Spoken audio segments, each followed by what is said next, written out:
Mandy, oh, there it is. Is it there? Save chat. Okay. Man, the latest Zoom version, they think they've moved the save chat. Yeah, it popped up. Well, It that's popped to with the us top instead to the bottom right, upper double right. monitor things. Mandy, oh, there it is. Is it there? Save chat. Okay, so it's working. All right, we are live. Okay, so anyway, I'll put this together. It's really a really cool graphics. So it's a nice backdrop. So I had this malady, and it's got a pretty obscure name, and well, we're not even sure that's it because they were in there doing tests the whole time, and it may be migrating polyarthropathy. Basically, it's a possibly a virus that causes acute um, rheumatoid arthritis and the symptoms. So I'm feeling okay now, but whew, I wasn't yesterday about 2 hours before this. But all this listing here, these are all oh, let me get into play mode. Come on. Yeah. Keynote. I have a lot of those done too.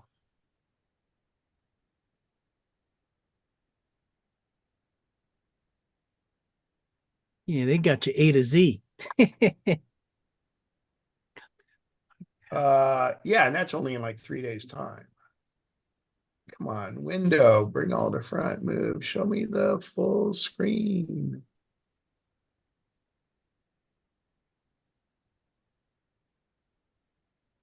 Oh man, you. There we go. Gosh, sorry, I'm sleep deprived.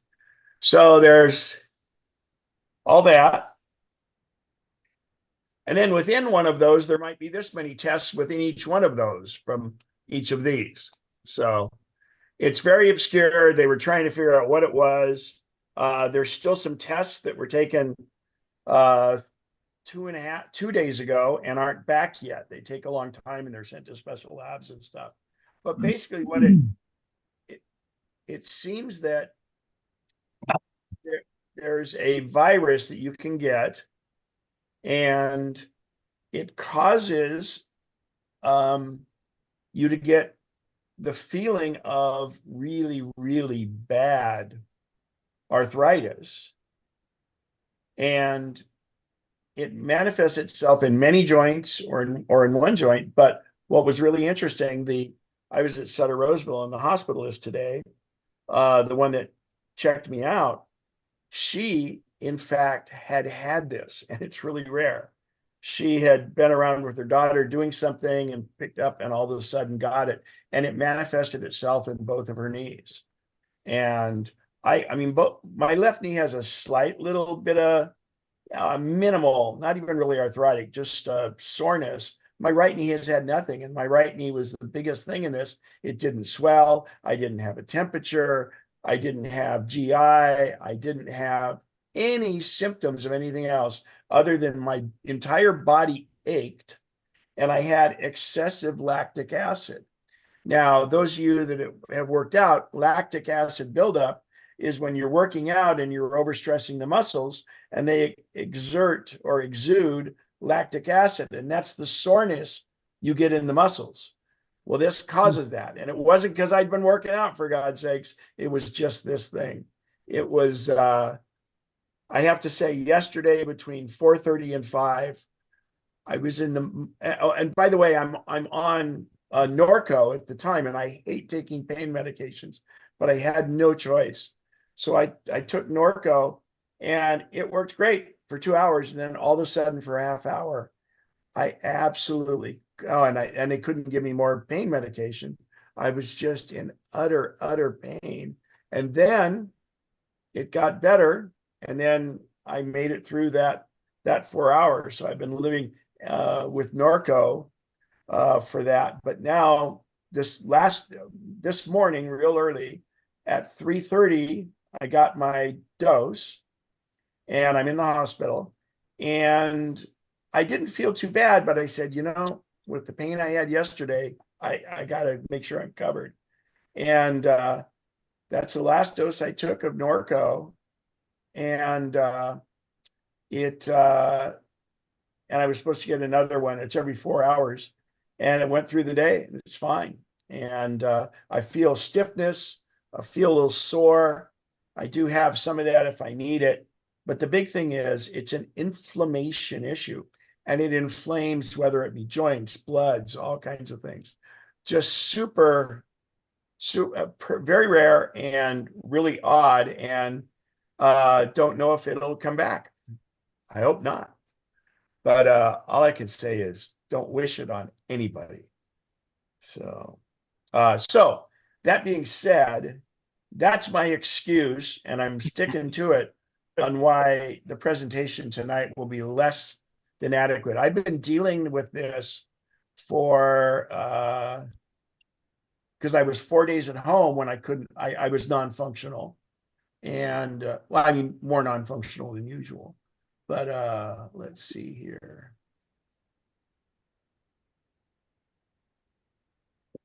Yeah, I skied on the 12th.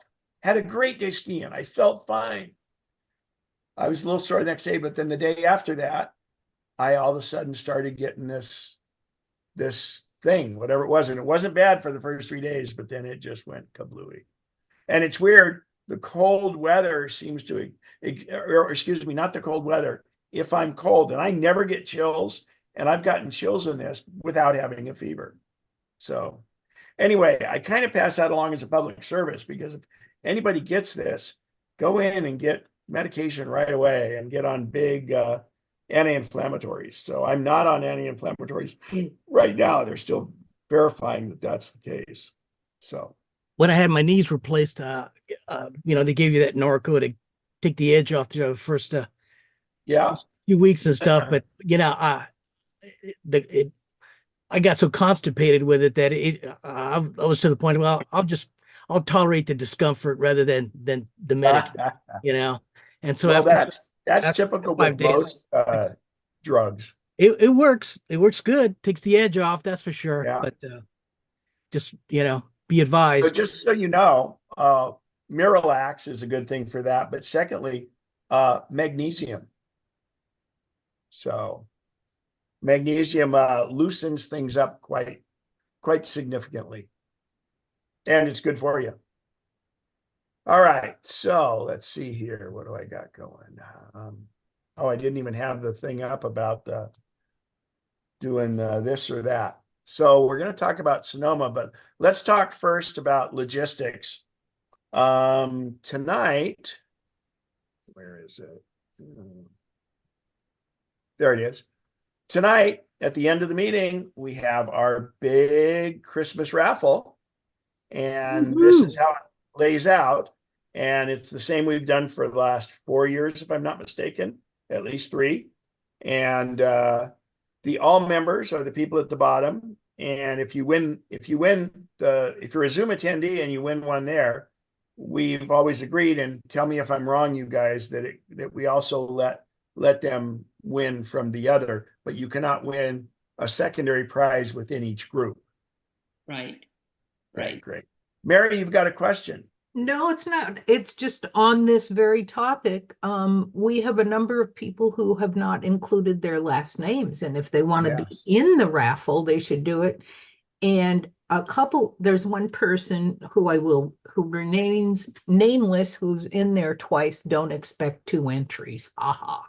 So nice try.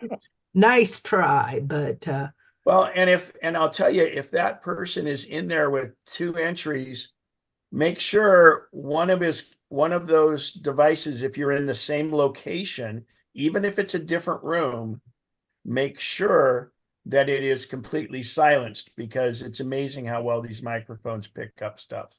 And on an aside, I'm glad you're feeling better, but it's amazing what they don't know about the human body. And yeah, and I'm proof. I've barely feeling better, but I feel so much better than I did.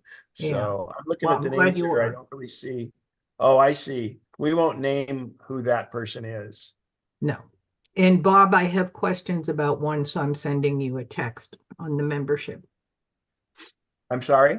I, Oh, I'll look through the names and yep. see if I spot it. Okay, thank you. Great. Thank you. Thank you. All right. So let's start off with a volunteer and member announcement. Does anybody have anything to announce? They're trying to sell, a bridge in Florida or anything like that. Hopefully everybody had a good holiday. Not Yes, over yet. absolutely. Yeah. Well, that was my holiday. So, Well, Not you- so much. yeah. and it was ironically, it was a year ago that over Thanksgiving, well, it was actually, November 29th is when the rogue wave hit me. So this little window between November 29th and December 29th. Got it in for you, dude. Yeah. Jeez. Anyway, and I may bail on the meeting a little early if it's bad. I will. If that's the case, one of you can go ahead and continue to do the Siri part of it, and you can still get me the email, and I can put them in, or Lisa can put them in. So that way we don't have to go through this and have a big rigmarole when that happens, because I may fade real quick, and I'm starting to feel some tightness. In fact, I may go get one of the Norcos, and then who knows how I'll act. So. And Janice, we need, do you guys have the last name for Janice, or we good We're on that? guessing, but we don't know. Janice, you could unmute yourself and tell us your last name, or go to your device and put in your last name. Or And Bob, I found the name that everybody's a member. I mean, yeah, everybody's a member. So Charlene. Must have been one of the ones with only a first name. So I Yeah. hadn't spotted anybody Charlene and yet. Janice. no, I just missed it. Sorry. Okay. Oh, okay. All righty. So generally we do the announcements, and we do tech Q&A. We did have some tech Q&A that question from Keith, and it's fairly specific. And Keith, have you had a chance to try it or not with Chrome? No, because I'm trying to download Chrome and I'm having a problem with that. It wasn't on my computer. I thought it was, but Oh, okay. the No thing- problem. But keep us posted, because it's always nice to know what works and what doesn't work. So, and I throw you, what I do is I'm going to throw you the ones that I know don't work. So I'm just verifying that. So you have to go through a bunch of legwork, so kidding. All right. Let's see. So any questions from the crowd? Are there any questions about tech, Q&A, anything Apple, anything tech? God, my voice is just frying. Doesn't hurt. Anybody? No questions? No new toys? Everybody knows how to use all their devices perfectly. We have done a great job. So, I have a question. okay. Let me see. I'm trying to figure out how to get the video back. Oh, here we go. Okay. This is Karen Papa. Yeah, and hang on. I'm going to take my screen off too, so that'll help. Oh, okay. Hi, There we Karen. go. I have had a couple of people tell me that when they send me texts, that it says I have notifications off, or Yeah. And I don't know how that's happening. I don't have it off. And Yes, you do. how do I do that though? What did I do to get it off? It's I in mean, your focus. I agree with you, Ken. I didn't mean it that way. But what I mean is I didn't know how I did that. And then I didn't know how to get it off. It's probably in focus. And if everybody wants to follow along on your iPhone, just get your phone up in front of your face. I don't have to connect my phone to do this. And in the upper right corner off of the phone, if you have a Face ID phone, not a Touch ID, if you have Face ID, go to the upper right corner off the edge of the phone and swipe down. And you should get a screen there that looks different than any of the other screens. If you don't have that, try it again. And what if I have an older phone that doesn't have that? Do I Well, swipe you at have the a Touch bottom? ID? Yes. Yeah. Swipe up from the bottom? If I'm not mistaken, slide up from the bottom right around the little the button. Home button, right. And it says focus. Is that where I'm supposed to be? Yeah, so focus used to be called do not disturb. Okay. Don't start tapping on things, you guys. Hold on. I'm So- not doing anything. Press and hold on focus, and then you'll get some options. And what this is do not disturb, and it's always delineated by a half moon. That's not telling you where the outhouses are. That's telling you it's do not disturb. And so if you want to set your phone to be do not disturb, you can set do not disturb and hit the 3 dots, the ellipses, and then you can set it for that. Now, this is in general. So in other words, this is not just specifically about text messages. So the same thing applies down further. So let's go ahead and swipe up and away, or Karen, in your phone, just hit the home button. Yeah. And go to settings. The gray gear that's settings. Right. Okay. And then come down to notifications. Okay. And then notifications, scroll down and it will be alphabetical, and you should look for messages. And if you have way too many things like me, you'll have to scroll a ways down. Okay. So when you tap messages, is allow notifications green? Yes. Okay.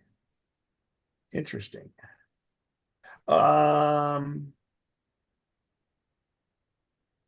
Okay. Leave that where it is. Swipe up from the bottom again. And tell me if airplane mode is on, it would be orange. Is the No. airplane orange or white on black background? White on black. Okay, great. So that's not it. Do you have the Apple Watch? No. Okay. Anybody got any suggestions? I'm trying to think, because it's a notification thing. Well, And what that's, it is, and by the way, the only people that will see that are Apple devices if you have the read response on, but that's weird. I said go to Go the all the app. way down in messages. There's customized notifications. no. Am I still in settings? You're still in settings, messages. Okay. Customize notifications. Yeah. Okay. Unknown senders, is that green? Yes. Okay. Well, that's not a problem. Boy. What if Have we you done go to settings and go to and do a search for notifications and see what's in there? Well, we're in notifications. No, I know, but for what Okay, I thought Pete had notifications. said is that sometimes, like if you go to sound, you get a whole bunch of, and you look for it. Right, It's right. there's a whole bunch of them that you may not know where they are. Is I guess what I'm thinking. Yeah, that's very, very important. But the way it works is just like the volume control on your device, depending on what app you're in, the volume control, when you adjust it, just adjusts that particular thing you're doing. Notifications, in this case, we're adjusting it in messages. So, but what we're trying to do is to get rid of this silenced thing. And I may have to dig a little bit in it and see. Ken, Yeah. this is Melissa. Hi. I went back to settings focus. So right under notifications is the focus. And I scrolled all the way to the bottom of that page. It says focus status. And it says, for me, it says on. Then there's the note about what happens when you do this. And it does talk about silenced notifications. Right. But are you getting their messages? Oh, I get their messages. No, It Karen, just Karen, does- are you getting their messages? I can't remember now. I'm not getting any kind of notice. I'm getting no. But are you getting text messages? Yes, I must be because, I keep telling. Okay. And Melissa, that's a great find, and I agree completely. But I But wanted mine to says find out focus if she was status. actually getting messages or if it's just showing that she has it silenced. Yeah, because it says that focus status is off, so I wouldn't have thought it would Right. tell And anyone. how old is your phone? Do I have to say? It's an This is SE. like a couple 12-step years. program. This Yeah. is a 12-step program. The first you have to admit to what, It's an SE, a couple years, I guess 2 or 3 well, a years. couple of years isn't bad, even if it's 5 years. But I'm Okay. only asking that because of software is Yeah. the idea. Well, I just was curious if it was something I was missing. I figured it had to be in settings. I've never done anything with focus, so I couldn't, but unless it was just defaulted in that.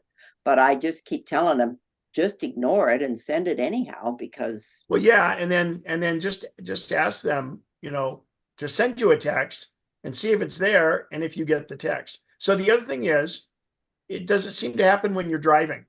no. Well, there goes that one. Yeah, Because someone else suggested that too. And yeah, I said, no, because no, it hasn't been. And So- if you go back to that focus and focus status, Yes. and then you say share focus status, if that's turned on, again, there's a learn more link and it brings up information about what others are seeing. And it says, oh, Melissa has notifications silenced. Notify anyway. So anyway, if that's the That's message. what they're getting. That's the message they're right. Okay. Well, so the way So what notify happens? the way notify anyway works is if I were to send you a text, it would not likely go through if you have that on. And then I have the option of saying notify anyway, and it'll give you a little like a little bubble saying, oh, okay. Well, I've seen them on when I've been sending a text and it says notify quietly or something like that. Or Yes. Yeah, and that would mean so you don't disturb people when they're Right. with the sound of it. So Well, I'm not that important, but I thought that it was strange that it's happening from people that are on my even ring through list. So I just didn't know what I was doing. So, but thank Yeah. you. I appreciate it. You're welcome. I'll see if it continues, but the last I heard it was still there, so I haven't made any changes since then. So anyhow, thank you. You're welcome. I'll put in a little bit of a couple of Apple support stuff regarding focus and notifications in the chat. Thank you. I don't know. Great. Thanks, Al. And Barbara has a question about sleep settings. Yeah. Oh boy, that's a tough one for me to answer. I don't know. I didn't see it. What's it I say? thought, sometimes things come up and they'll say, do you want to do this? And just so you can get on with the work you want to do, you go, yeah. And you Yeah, set and yourself up and for that's something bad, that you especially really like when- didn't want.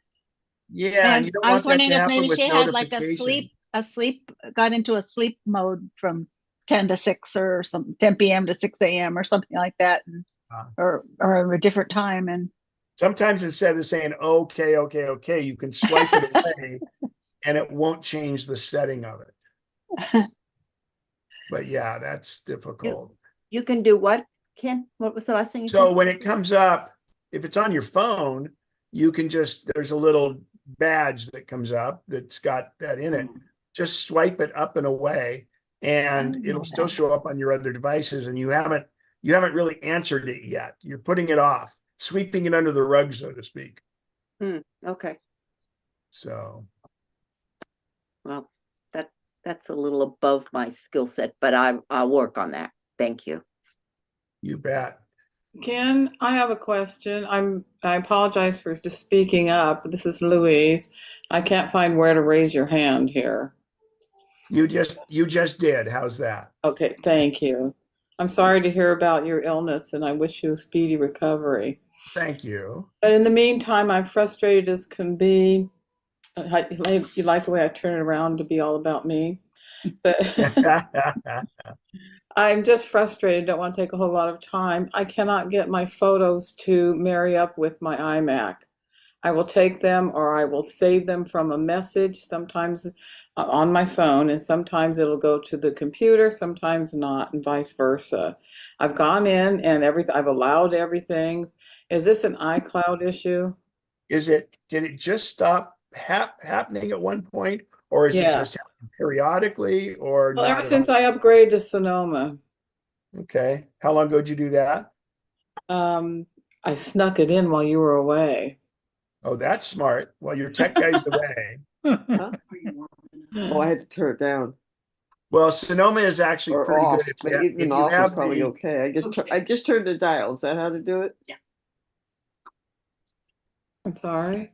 we're gonna mute. Yeah, you can mute yourself next time. So, I'm sorry. It's okay. Another What was time, the maybe. question? What was the question?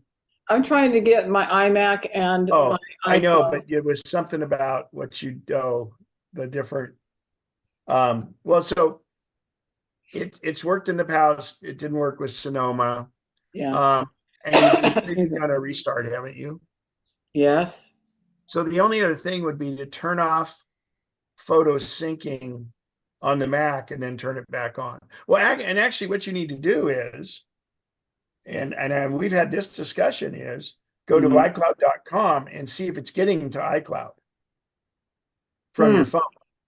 Because I look in the photo sometimes and it says uploading and then it pause. Well, It's yeah, always that's because on it's trying to give you a better internet speed. Because you're on AT&T, aren't you? No, we're on T-Mobile. Oh, okay. And you've got pretty good speed with it. Yeah, with no problems with everything else. Which, speaking of the T-Mobile Wi-Fi and the home internet, mine is just fantastic. But I should have taken it with me to the hospital. Yeah, they got bad Wi-Fi Well, there. no, it was okay. I have good 5G there, but I could just have it set up there, and I got my own little router in my room, and it would pick it up over the cell signal. Well, why didn't you pack a bag? Come on. No, I did. I had my Scotty vest. I had my iPad. I had my chargers. I had all that. So, Oh my God. and then actually years ago, and I knew I wouldn't need my laptop, but years ago when I drove to the emergency room at Kaiser, I had my laptop in the bag, and then when my nephew came and visited me, I had him go get it for me. So Oh my gosh. you got that's the thing, and make sure you bring chargers and cables. Mm-hmm.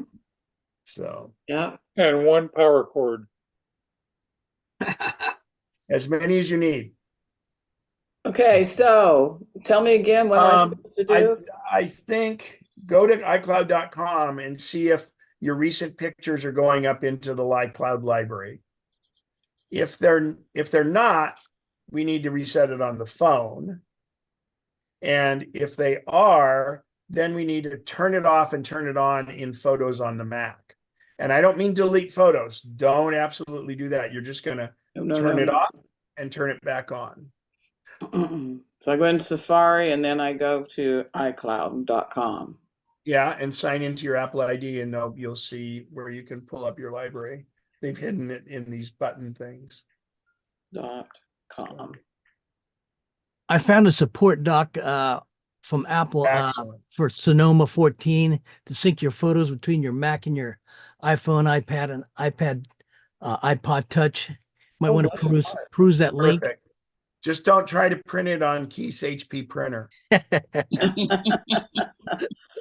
Okay. That wasn't a jam at you, Keith. That was a jam at Macintosh or at Apple. All right. Good question so far. Anybody else? All right. Al, I'm going to you are our co-host, and I have to go take some pills. I'm like, wow, I'm just starting to ache again. I'm going to be listening to your thing, and Okay. feel free to take all the time you want. And Okay. I'll be listening from afar. Well, feel better. Take Well, care. thank you. I just want, I'm Yeah, okay now. come back if you can and comment, you know. What's that? So feel free to come back and comment. Usually we have a, Oh you yeah, know, well, I'll probably be back have some for this. banter. I'm just gonna mute myself and because getting up, I make all kinds of noises getting up, and I'll mute my video and my mic, and then I'll cut in if we need anything. So, Okay. but I'll be here. All right. You Get on top let of me- that, Kane. Get on top of that, Kane. Thank you. See you Okay. guys in a couple minutes. See you Yeah, I'm guys gonna in a couple minutes. share my screen. Oh, Rich, notice Roy rather. Notice my picture, Roy? The Golden Pavilion, just like yours. That's in Japan. It's in Japan.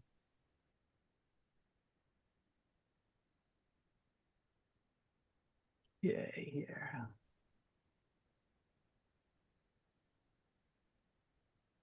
Oops. Stand by a second here, folks. Just trying to. I'll hang out here for a minute, Al, while you're trying to get it figured Okay, out. how's that? Everyone see that? Yes. Yes. All righty. Here we go. Well, happy holidays, everybody. This is portion of the meeting here with our Apple and tech news tidbits from around the internet. This Can you make it full screen? is it not full screen? No, it's not. Same keynote. We see your desktop and dock and yeah, Okay. everything. Okay, let me Al, Maybe you share haven't a hit portion play, of your and when screen. Al, you haven't Yeah. hit play, and when you hit play, then go to enter Yeah. full screen. Well, I'm running it from an iPad here. So Well, you still haven't hit play. well, I hit it play. I've got it routed through a video switcher. And Yeah, so why overcomplicate things? okay, well then let me I introduce more parts to fail. Okay, well I'll have to go backwards here real quick here. Well, it's actually almost full screen. Do you have a slide? Show me a slide coming up.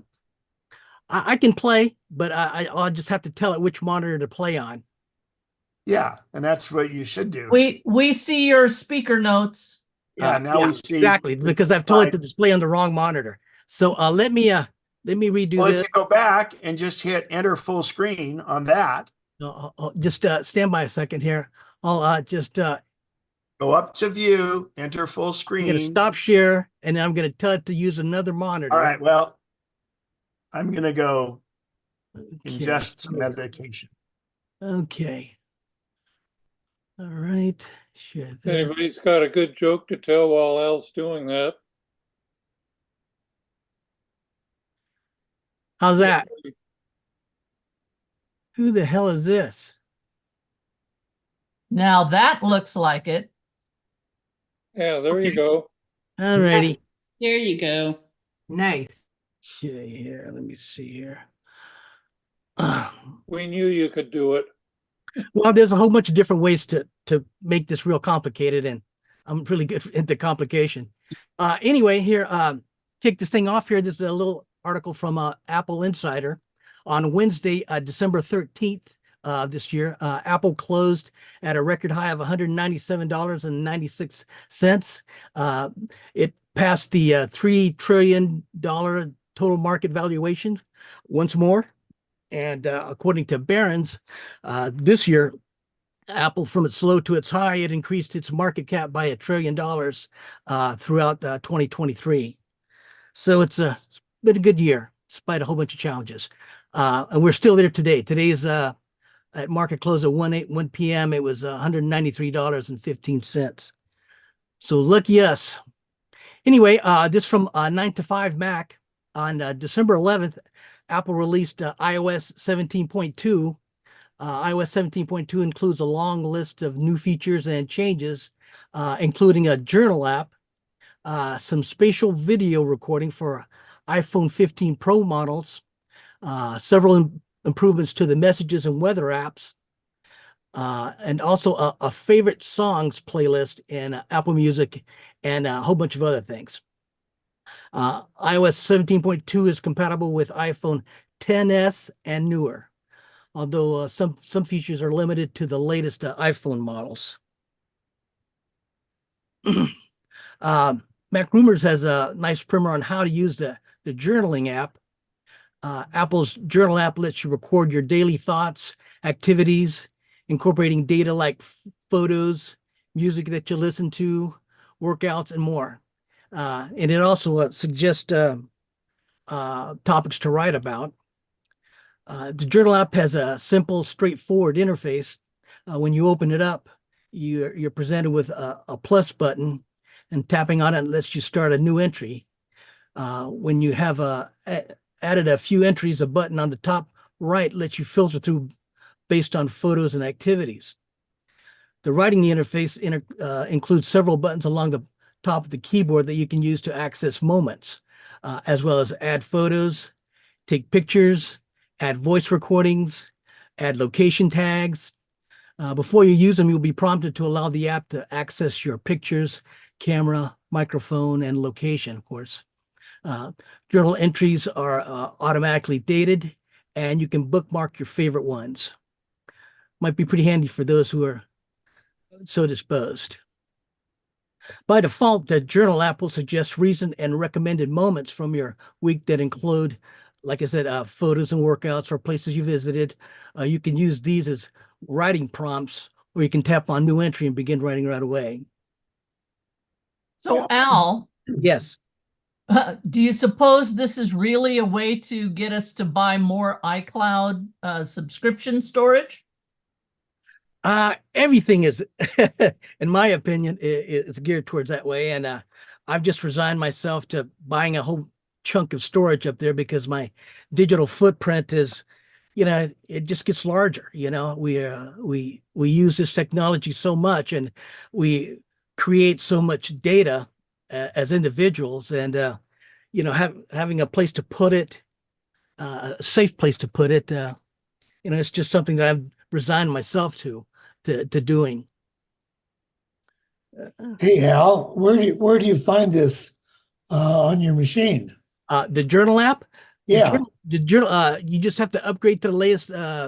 It's 17.2 now on your phone. There's actually a newer slight a point iteration here. I'll talk about it in a second, but the big one is just 17.2. They announced this back at the Worldwide Developers Conference in when was it, July, and not all the features of iOS 17 had have totally been built out, and we're getting kind of late in the whole product cycle. So we're up to 17.2.1 now, and there'll be a couple more, probably once a month here at the beginning of next year. There'll be a 17.3 and a 17.4 leading up to just before the next Worldwide Developers Conference. And so, I think as far as like I said, we're at the tail end, I think, of the iOS 17 development cycle. Let's see, where was I here? As far as just a journaling app, if you have a serious case of writer's block, the journal app can offer you entry prompts in the form of reflections. When starting a new entry, these reflections appear in between your recommended and recent moments and are designed to inspire you and guide you in providing ideas and topics to explore in each entry. The reflections can vary from thought-provoking questions to creative writing cues. Staying consistent with journaling can be difficult, but your iPhone can make it a lot easier with the journal app's scheduling feature. And to set it up, you just open the settings app on your iPhone, scroll down and tap journal and tap journaling schedule, then toggle on the switch next to the schedule and choose the days of the week that you want to be reminded to write. Select the time of day to receive the prompt, then you're off and running. I plan to be doing the first Saturday class will be a lot about journaling. Great, great. Privacy and security haven't been neglected in the personal journaling, as you would expect. Apple's Journal app has enhanced security features that include encryption and password protection to safeguard your journal from unauthorized access. To lock your journal using your passcodes, using your device's passcode, Face ID or Touch ID, you just follow a couple of steps here, which is pretty straightforward. You just open the settings app on your iPhone. You scroll down and tap Journal, tap Lock Journal, and enter your passcode when prompted. Toggle on the switch next to Lock.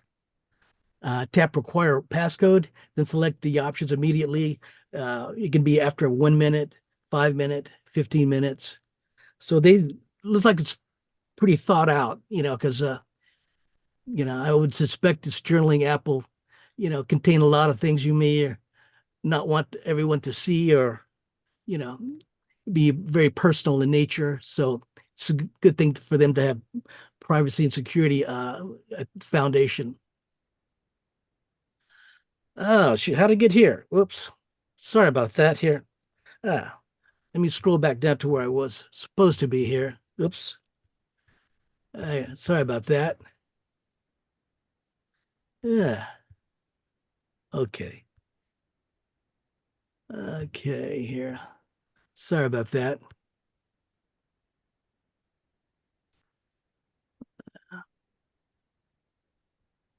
Here, up next here on Mac Rumors had a really informative link here. If you have an iPhone with an action button, such as the iPhone 15 Pro, Apple's iOS 17.2 software update brings a translation option for the button that allows you to translate live conversations into multiple languages. According to Apple, the translation is not just accurate, but also context aware, ensuring that nuances and colloquialisms are captured effectively. The feature should be a real boon to travelers, students, and anyone wanting to learn a language. Before you use the translate function, it's important to choose which language you want to translate, obviously. You can do this via Apple's built-in Translate app. On the app's main screen, you just use the chevrons next to the languages to make your selection. Once you've chosen your languages, you're ready to select Translate option from the action button. Just open the settings app on your iPhone, tap Action button, and swipe to the Translate option to enable it. To translate your speech to your chosen language, simply press and hold the Action button on your iPhone and begin speaking. Keep holding down the button for as long as you want to capture speech. Your iPhone will transcript what you said and display it in the dynamic island at the top. And it will also provide a translation in the chosen language just beneath the transcription. Your iPhone will automatically read out loud the translation, and you can replay it by pressing the play button to the right of it. Another item in iOS 17.2 software update is a new name drop-like feature that allows an iPhone user to quickly share boarding passes, movie tickets, and other wallet app passes with another iPhone user. To use the feature, just open the wallet app, tap on the pass that you want to share, then you hold your iPhone near the top of another iPhone, and a share button will appear below with a pass on your iPhone. Finally, just tap on the share button to send the pass to the other iPhone via AirDrop. Both phones, of course, must be updated to iOS 17.2. While it's already possible to share many wallet app passes via your AirDrop messages and mail, and more through the iOS sharing menu. This new feature aims to provide a quicker, more convenient method. On December 19th, Apple released a little point iteration of iOS 17 for the phones, iOS 17.2.1. The software update consists mostly of bug fixes to iOS 17.2. According to Apple's release notes, Mac Sonoma 14.2.1 includes bug fixes and a security update.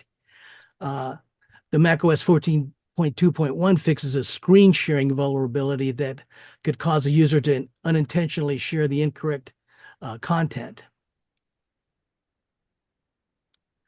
Up next, this has been kind of an ongoing saga in the media in the last couple of weeks. Apple's been in a long-running intellectual property dispute with a medical technology company named Masimo around the Apple Watch blood oxygen sensor technology. It's a dispute which Apple has been losing for the moment in a ruling by the International Trade Commission. Apple said that in an attempt to preemptively comply with the ruling, it stopped selling the Apple Watch Ultra 2 and Watch 9 on apple.com after 3 p.m. Eastern time on December 21st. Wow. The ITC ruling that calls for a sales ban only applies to Apple itself. Retailers that already have ample supply of these products, like your Target or your Best Buy or Amazon, can continue selling them as long as they have inventory. The ruling also calls for an import ban, which would prevent Apple from bringing Apple Watches assembled overseas into the United States. The Biden administration said it won't veto an International Trade Commission ruling against Apple. Wow, so this Al? Apple Watch I have, we can't buy anymore. Al, Well, it's an ongoing saga, and at the tail end here, there's a couple of the developments that happened today. good. Let me get through a couple of these slides here now. We can talk a little bit more. To get the full scope of the drama, we have to turn the clock back 10 years. In 2013, Masimo, a health tech company based in Irvine, California, developed a mobile pulse oximeter that could be paired for use with an iPhone, an iPad, and iPod Touch. After the announcement, an Apple That executive, was the cardio device by AliveCore. I think that's different. After it was announced, an Apple executive reached out to Massimo to discuss how the iPhone maker could or should integrate some of Massimo's tech into future products. While the conversations were unfolded, Apple wound up hiring away dozens of Massimo's employees, including Michael O'Reilly, who the Massimo chief medical tech officer, who shortly thereafter became Apple's vice president of medical technology. Wow. But there's a whole bunch of nuances to the story. So some of the it's not always as straightforward as it looks. We fast forward to 2020, and the tension between the two companies came to a head. In January of that year, Massimo sued Apple, alleging misappropriation of trade secrets and patent infringement.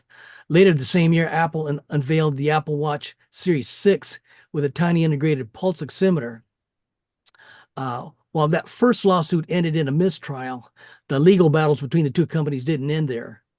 Apple then sued Massimo in Delaware, but a second successful patent infringement lawsuit Massimo filed with the ITC prompted the import and sales ban Apple's now facing. Sadly, as an inconvenient fallout of the current ban or possibly future bans, you'll see in the next slide, according to a report from Bloomberg, Apple won't be able to offer full device replacements on out-of-warranty products when customers damage their Apple Watch Series 6 or later beyond repair. Since the Apple Watch is such a compact and complex device, service providers tend to offer replacement devices as an option rather than attempting to replace a broken display, for example. Apple will be able to tell customers to hold on to their product until later and then notify them once the ban has been lifted. Otherwise, the customer's only option is to do without or purchase an Apple Watch SE. Devices still under the first year of warranty coverage or extended Apple Care packages will still be hardware serviceable. Apple Watch exchanges are also common after the holiday has passed, but Apple won't perform those either.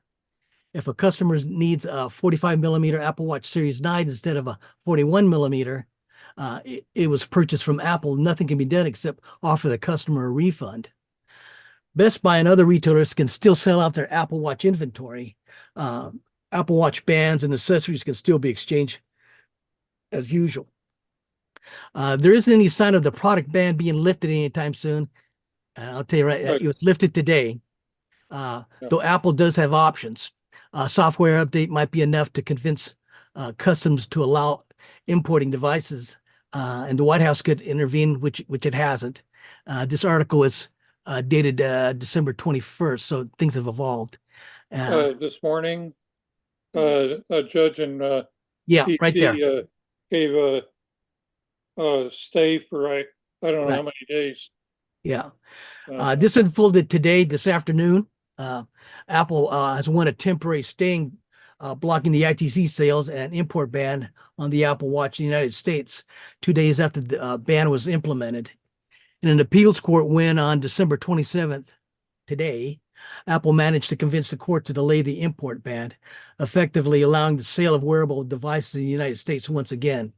In short, this means Apple has secured a temporary halt in the import and sales ban, and it will be in place until the appeals courts have a full ruling on the infringement case. Such a ruling could take weeks or months to be determined. This does buy Apple time to make a more holiday season. Not really. This Apple Watch I got, the Series 9, Yeah. is now banned from sale in the United Mute States. him, somebody. Can you Mute him. mute yourselves, please? Got it. I'll make a couple more co-hosts. Okay. Up next, So Bloom- Al, one thing on that, if you have a Apple Watch 6 or older, because I think it only started with 6.1, it's doesn't affect you. And if you have the SE, it doesn't affect you because it's the blood oxygen. And I was totally mistaken when I said Cardia. yeah, it wasn't Cardia. Right. They invalidated their patents. Anyway, any more commentary there, Ken? Any other thoughts? No, I'm trying to hold on to my voice. Good job, Alrighty. though. Moving on here, Bloomberg tech journalist Mark Gurman writes that the Vision Pro production is running at full steam, at full speed in Apple's factories in China, and has been for several weeks. This article is dated December 20th. Gurman also reiterates some of the ways Apple's preparing for the Vision Pro launch in the United States. This includes inviting retail employees to Cupertino for Vision Pro training, prepping retail stores for demos and fittings. It'll all be by appointment, apparently. And it's been obviously encouraging developers to prepare their apps for the Vision OS. Also, a new report, this was dated December 25th by analyst Ming-Chi Kuo, who's a real supply chain guru. Today it reiterates expectations that the Vision Pro will be available for purchase sometime in February. And in this report, Kuo writes the mass shipments will begin next week, followed by a retail availability soon after. Shipments in 2024 are estimated to be approximately 500 units. It's in mass production at this stage, and we'll see how at a $3,500 price point. I think it's really going to be a small group of people who are on the developer end looking to see to exploit the capabilities and see if this is really going to be something moving forward with later iterations. That obviously would be cheaper and. So not in the price range for most of us, but interesting nonetheless. In anticipation of the release of the Vision Pro, Apple added the ability to record spatial video to the iPhone 15 Pro and 15 Pro Max as part of iOS 17.2. Spatial video is a stereoscopic video captured using multiple sensors. The iPhone 15 Pro and 15 Pro Max, this involves the iPhone using both main and ultra wide cameras on the rear. The video can be viewed on an Apple Vision Pro headset. It features a depth effect that creates a 3D-like experience as users move their heads. Oh, let me grab some water here. Next, from 9 to 5 Mac, Apple is partnering with AAA and Verizon to help provide roadside assistance for iPhone customers experiencing car trouble without cellular coverage. Like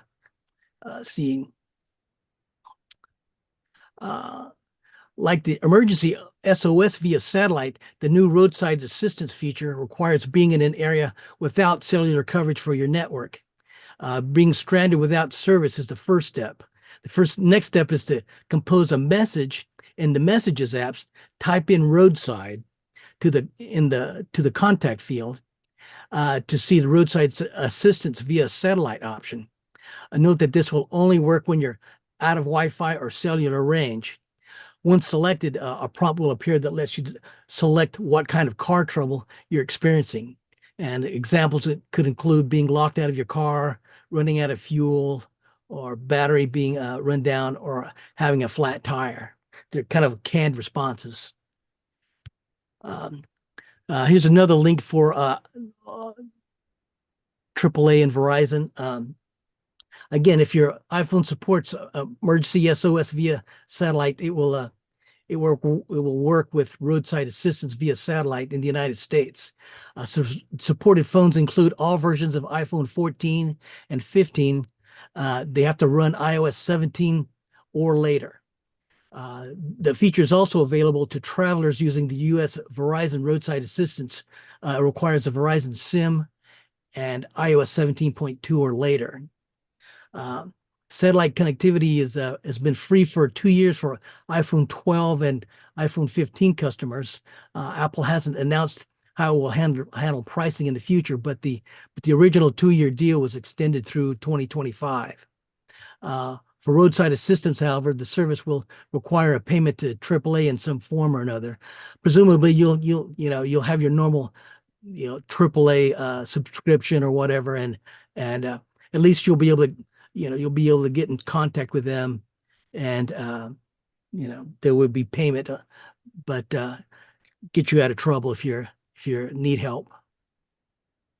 And finally tonight, it's no secret that thieves are stealing iPhones and passcodes and thousands of dollars from their victims' bank accounts. Recently, a Wall Street Journal tech reporter, Joanna Stern, sat down with a convicted thief in a high-security prison to find out how you can protect yourself. The 10-minute segment is highly recommended, and gives you real insight and it's pretty clever, and I would check it out. And the link will be posted in my regular. All the links generated tonight and more will be distributed in a PDF by Bob White in his normal MacNexus email blast. I'll post it sooner on our Facebook page. Our Facebook page is a great forum for late-breaking, curated Apple and tech news support, and we encourage everyone to come check it out. Back to you, Ken. Hope you feel better. Thanks very much.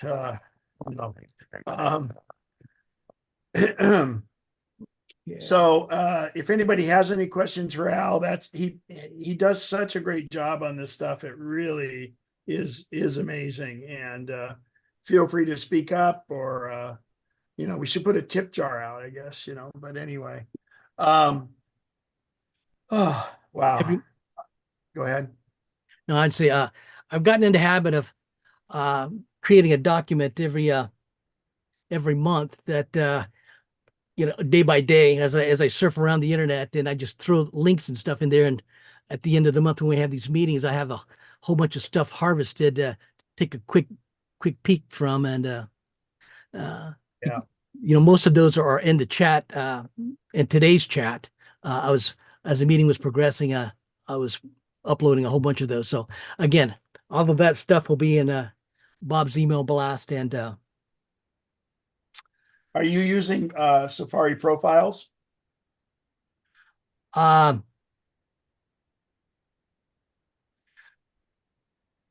no, I have tab groups and stuff. Okay. Well, I'm gonna. Are you running Sonoma? I am running Sonoma. Yeah. Okay. So I'll be going over that in the first Saturday class also, because it's a great way to coalesce all this information. You could make a profile that would be Mac links, for instance, and every time you come across one, it just stays in that profile. Oh yeah. Oh yeah. And also what's really neat is your history and everything else.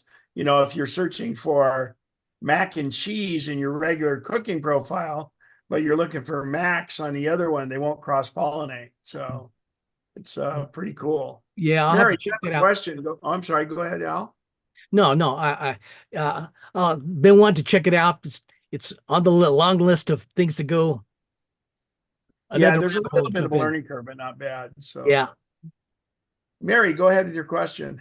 Well, I just thought I'd try to save your voice a little here. This is a question for Al. It doesn't hurt, but man, I don't know what's going on here. Oof. Al, when you were talking about Verizon and AAA, did any talk that any of the other insurance providers will be? Not at this time, That's not insurance providers, though. That's I mean, yeah, you're yeah. right. So yes, well, announced before all of this, T-Mobile announced a partnership with Verizon. Oh. That's interesting. But I'm sorry, gosh, no, not Verizon. T-Mobile announced it with Verizon. Well, I think T-Mobile has their own yeah, they have their own tow service now. And what they're doing is they have the satellite internet, and it was, yeah. So there's two different systems, basically. There's Starlink, which is T-Mobile, and then there's this other satellite one that's farther out. And you'd have to go back in the video that in where I did it, but I can't find it right now, and I'm really sorry. I'm waning. That's okay. I didn't know that T-Mobile was doing the satellite. I know they'll pay for a year's worth of AAA road assistance. Yeah, and I think they might be tying in their road assistant with the satellite. And again, you remember this satellite thing is not to communicate with it; it's for when you're in trouble. Right. The bandwidth is kind of small, and so that's why they've got it set up so it's just a few canned responses. It doesn't take up a whole bunch of bandwidth, and it's how they can pull it off. Well, and the reason for that is it's not that the bandwidth is so small. They want to keep the messages short because they're hundreds of miles away to where you're communicating. Okay. Above and beyond. I'll send you the link, Al. Okay. And and SpaceX has just rolled out the third version of the SpaceX satellite that will make this work better than it did when it was introduced in October or August of 22.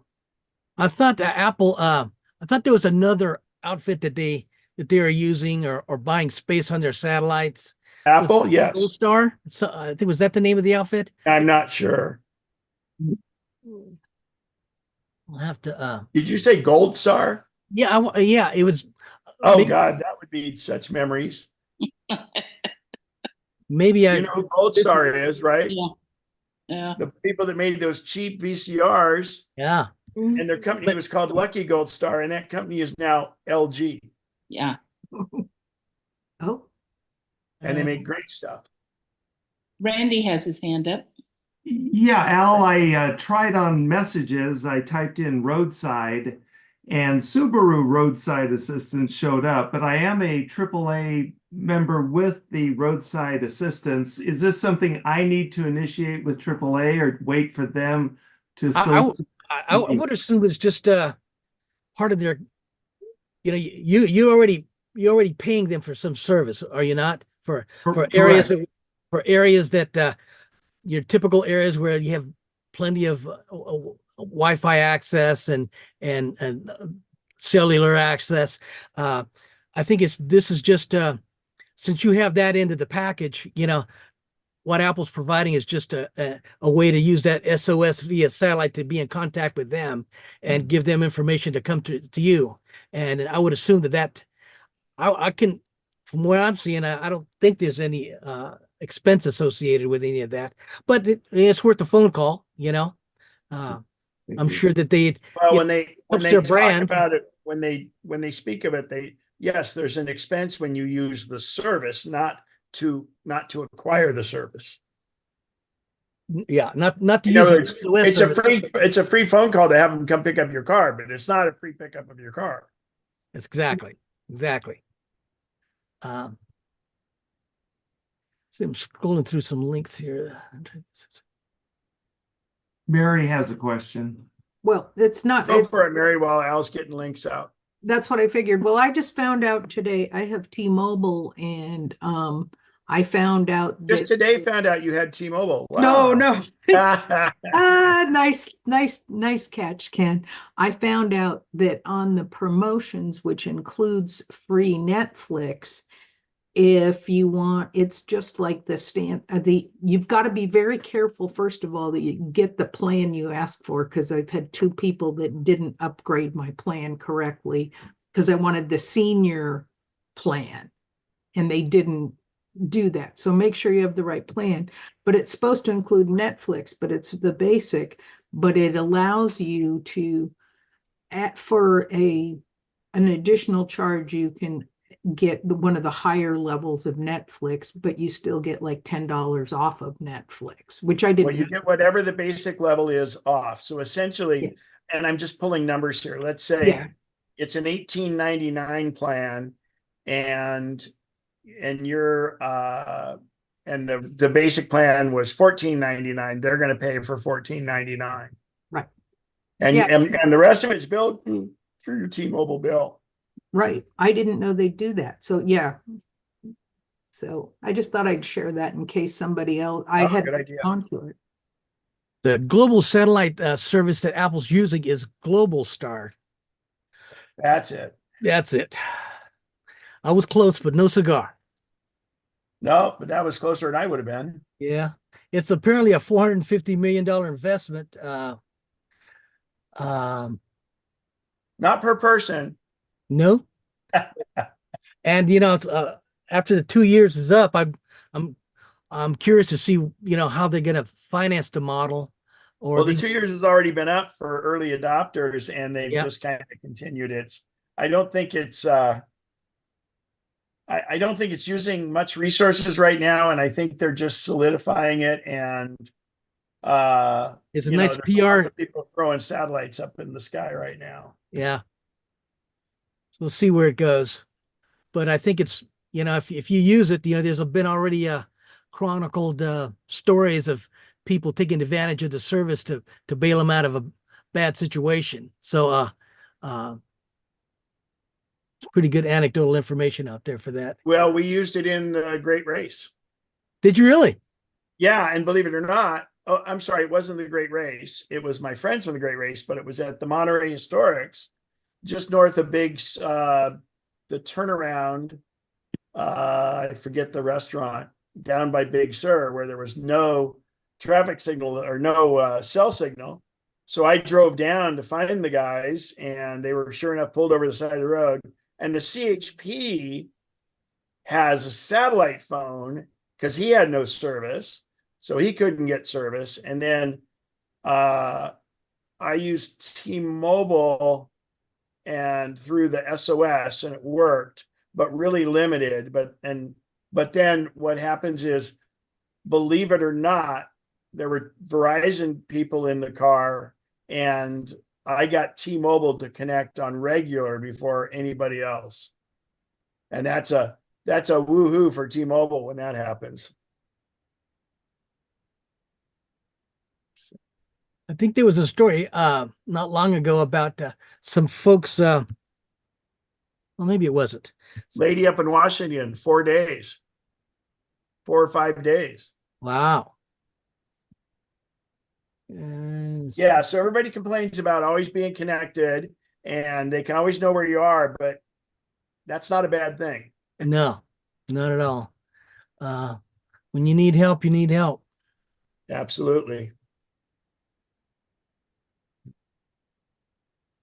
Anybody else got any questions? I don't really have anything else to present, but what I'm going to do is I'm going to just go to a. We can I'm just gonna wrap this go thing to up. I'm sorry? We can wrap this thing up.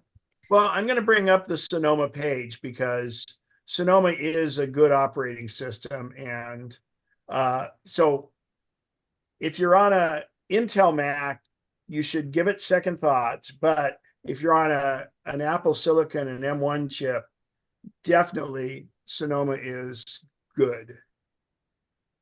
So. And Yeah, Rich has I got a question. So for Go the ahead, older Rich. machines, stay with Monterey?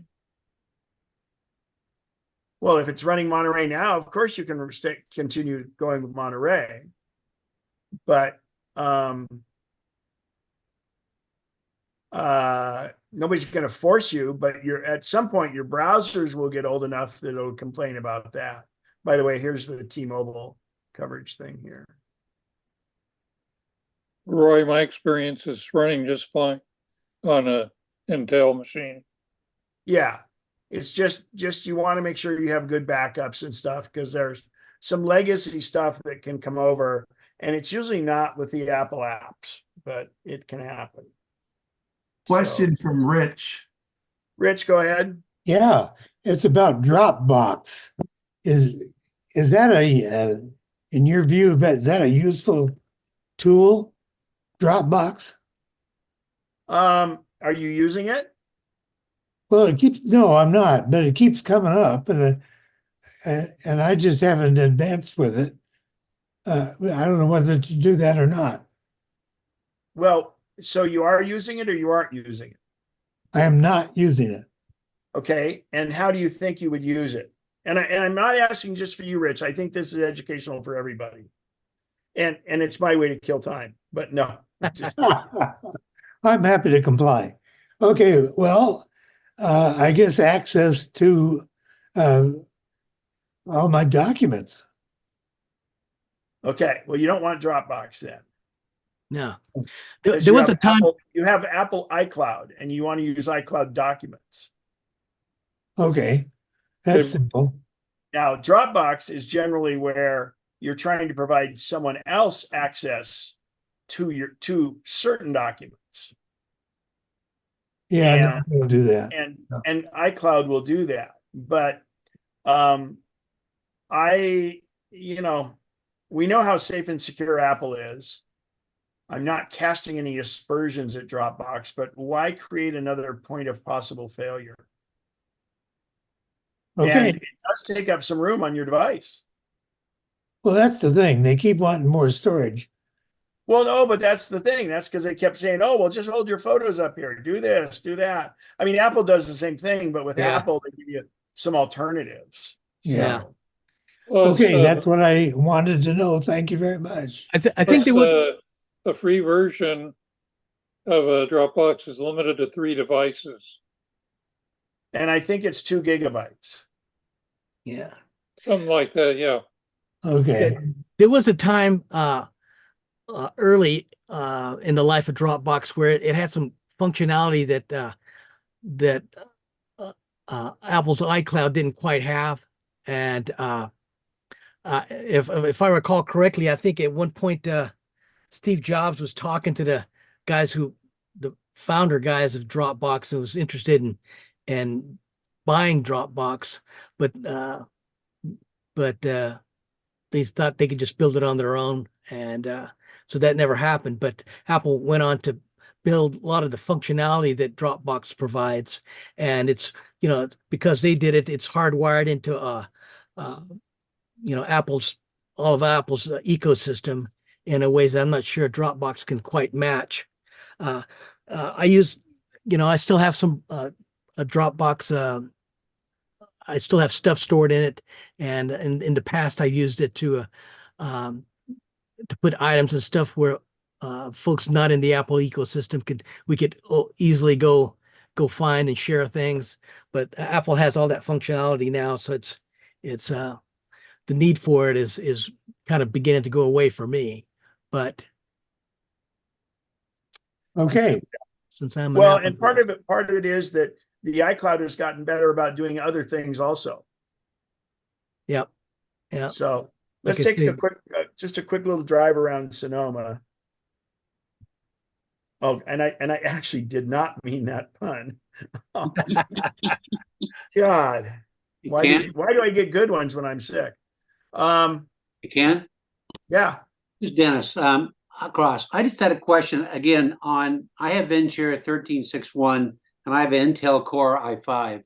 Is it best to stay in Ventura or move on? Well, it all depends. This time of year, my feeling would be, I mean, and I think you can, I would have great backups, but if you have a lot of tax stuff on your computer, why would you want to inflict that on yourself if you haven't done your taxes yet? Yeah, that's right. I have a lot of tax stuff on it.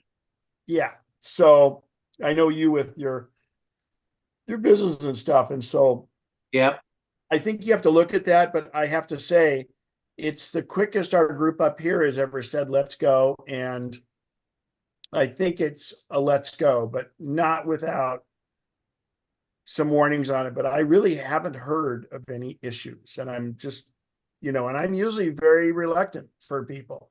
And yeah. I waited till I got back from Japan because you never do something like that in the middle of a trip. Right. Well, I'll wait till he forced me on him, maybe. Well, no, because there's some neat features. I mean, the journaling app is great. In fact, let's go through some of those features as we speak. Thanks. So, so here we go. Come for the power, stay for the phone. Oh, and this screensaver is just amazing because it actually moves. Now, I'm not going to play it because it might be copyright issues. Widgets desktop. So in other words, you can have all kinds of widgets around, very similar to how you have it on the phone. They fade in and out so you can get better, quote, focus. And there are widgets for the iPhone that are also available on the Mac now too. And we've had a lot of the iOS apps available, and that gets more and more robust all the time. Video conferencing. So when you're doing videos, if you have a newer Mac, you can have it where it centers you in the picture. If somebody slides in behind you or beside you, excuse me, it pulls out and does both of you guys. So it's really kind of neat, and that's very, very good. Sharing picture. I don't see a real functional thing for that to make it easy. It's almost, it's just a copy and paste kind of thing. Here's the stay in frame I mentioned with the, you're able in Sonoma, you're able to put, you could in the one before, you can get a mount for your phone and it can be your webcam, which is a better webcam than you have in the computer, but you can do either one and you can determine which one you want to do. Safari and passwords. So this says create a profile. So if you think back in the days, we had multiple users on a Mac, and they were separate users on the machine. So it was like each person had their own machine. Well, think of this like you have separate users, but it's you. You're not getting you into separate user names on the Mac, but we're giving you a whole nother Safari window that you can open. So in fact, you could have two browser sessions open side by side. And I have one because I'm planning a trip to Sri Lanka. In fact, that's the one I put in the upper left here. So if I have my Sri Lanka one on, that's the one that if I save a bookmark or anything, and also my history, it will save it in that profile. So a profile, think of it as another user, and you should name them accordingly so you remember which one is which. Now, I know a lot of people do this. Don't go out and make one little profile for everything. I mean, you could have a medical one if you want, but not one for medical, one for Wells Fargo, one for this. It's just, profiles, you don't want to have more than you will functionally use. It's almost like having too many albums in your photo library. But anyway, profiles in Safari, and by the way, they're supported in iOS also, and they're very, very, very good. So the nice thing is, because if I was searching for things in Sri Lanka while I'm in the Sri Lanka profile, it will come up with things that are more likely going to be related to that profile. Now, you don't have to worry about that, but if you want to just say, okay, well, let's make sure I do all the searching for Sri Lanka and put it in here, and then it remembers those histories and things.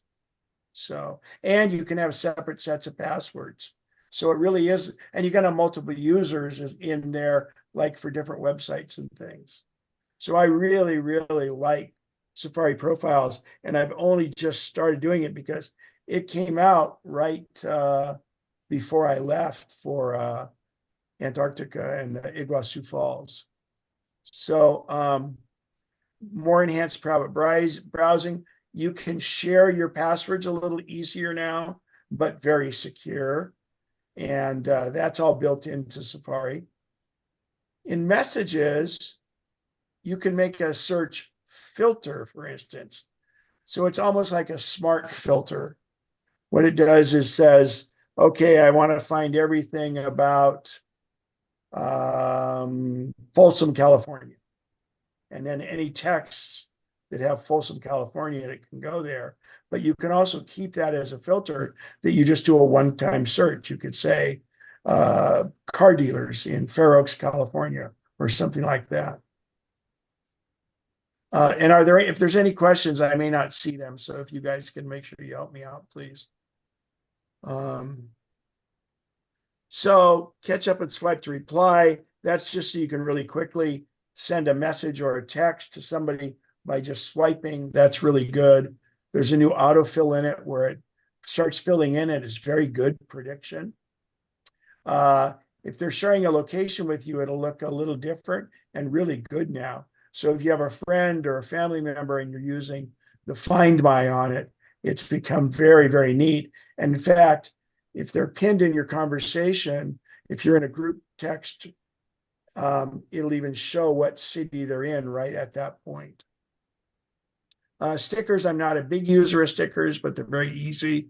And all your stickers are kind of stored in this little sticker pane in Messages. And that's P-A-N-E, not like my voice, P-A-I-N. There's autofill in documents now, which is really good. You know how we have it when you go to websites sometimes. It's really smart. They've made it so you had this form in PDF, you can click on it, and it will autofill from the address book or contacts your pertinent information, just like it does when you're doing a fillable PDF. Or that is a fillable PDF, excuse me. Oh, you can flip through the PDF. Like you see, this one is it's a portrait mode, and there's a couple different windows. So you can just flip right through them from one to the other. And it's doing a better job of anticipating the format that you might want. And then in the PDFs, you can link related notes also. And of course, like for me, I'll pull up my notes because we're talking about 17.2. And if I go here to my full itinerary, there it is. So our wonderful leader on this trip had a bunch of pages, and he printed them out for all of us. But who wants to carry around like 20-something pages? So I put it in notes. It always shows up. It's in on my phone, on my Mac, and on my iPad. And so I just scan these with notes, and they're always there. And I mean, it was very, very, very helpful. Conversion rate and things like that. So let's go back to. Nice. Yeah. You can start it in notes and finish it in pages. And I haven't done this yet, but you know how you start going along in notes, you go, man, I'm going to make this a real document. And then you go, okay, make it in pages. So I haven't done that yet, but it's really easy, they say. More accurate autocorrect. We always need that. I got to give you my autocorrect tip that blows people away. So normally when you type something, like, let's say you wanted to type the word Sheel, for instance, S-H-E-E-L. It would probably autocorrect to sheep, unless it was in your address book, believe it or not. But you don't want it to be Sheel. In fact, let me do this, because I can get my screen big enough for you. Text edit, new document. And this isn't just iOS, this isn't just Sonoma, but this works on your phone and everything. That should be big enough.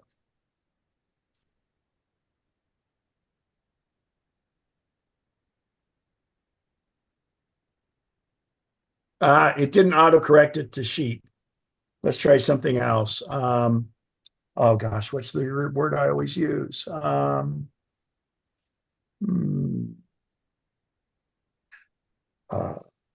School.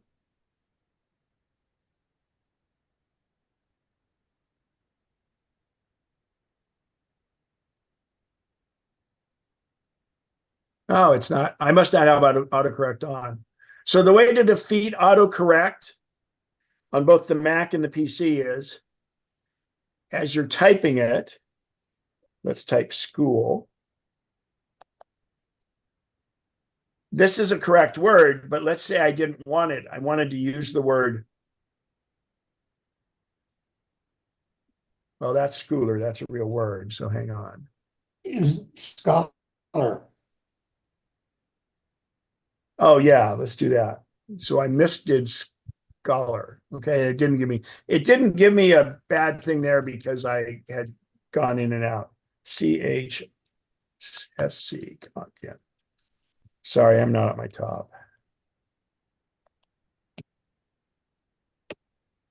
Schoolar. Well, anyway, what you would do is if it tries to autocorrect scholar to school, you would backspace and then hit the space bar and then keep going, and that defeats autocorrect on any device. So sometimes it's somebody's name, anything like that. You just type it, type one more character, not with a space, just type one more character, and then immediately hit the backspace forward delete button to go back, and then hit space bar and it will accept it. So I don't know why it's doing that in this, but it is. So what about read and read? The graphs and what you do with a book?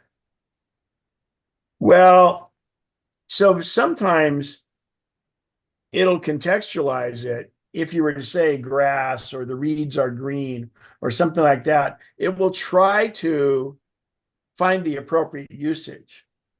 But it does that even better if you're using dictation. So that's a little difference. That's not a misspelling, it's a different spelling. So yeah, but it's not the one you want. Right. So sorry.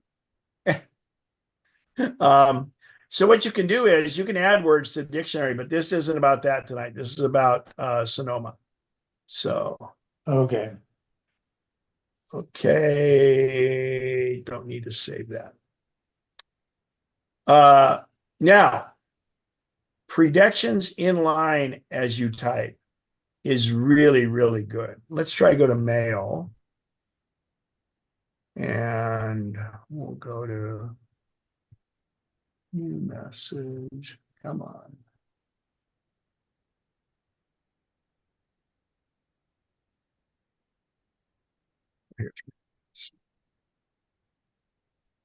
There's a new message. Now is the, see how it's starting to fill in ahead of my cursor? I can keep typing, or I can just hit the space bar and it did time in 2. And let's try my little thing where my shield. Hey, Ken, that's really looking small on some of our screens. Well, get your face closer. I'm kidding. Get a bigger screen. No, I agree. And let me fix that. Good enough? Thank you for bringing that to my attention. Yeah, thanks. That's helpful.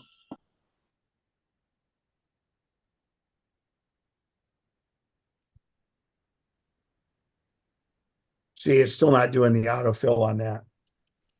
But the auto now, let's see, this computer. So by the way, it's also contextual, like in mail. If somebody had sent you a mail and you were replying to something, it will use some words in there and start trying to push those to you a little, not push them, but make them available for you. And that's wonderful. And it's been right on the whole time. And for a slow, inaccurate typist like me, it helps a lot. And it's on by default. And it's usually pretty good. And it will come up and you'd be surprised how many you can kind of go into a bunch of sentences and stuff. And it's amazing. So here was a thing, I copied this because I wanted to put this into Facebook. So if I hit reply, oh, I didn't do it to anybody. Hang on. Send it to me, but not from me. Okay. So if I go down here, I say, when he mucka, now it's not doing well.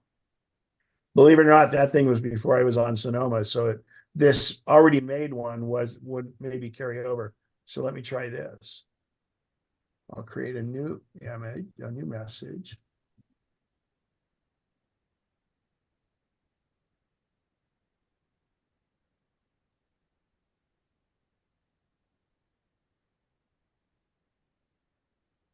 Okay, well, it won't do it. But it does it on your iPhone. Well, better than this, it does it on your iPhone and your your Apple Watch and your iPad. So cool. Let me go back to let's see there.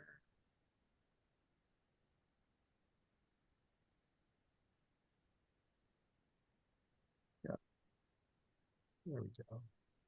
Gaming, if you're a gamer, there's a lot of other features. I don't understand it. I wish I had the time, but I don't. So I'm not the person to ask about that. Communication safety. Now, this is using artificial intelligence. And it's looking at something or a dialogue that's going back and forth between people. And it's giving you a warning if you choose to have that warning show up. It says it could be sensitive. Are you sure you want to view it? And it could be inappropriate. It could be just bad words. It could be anything.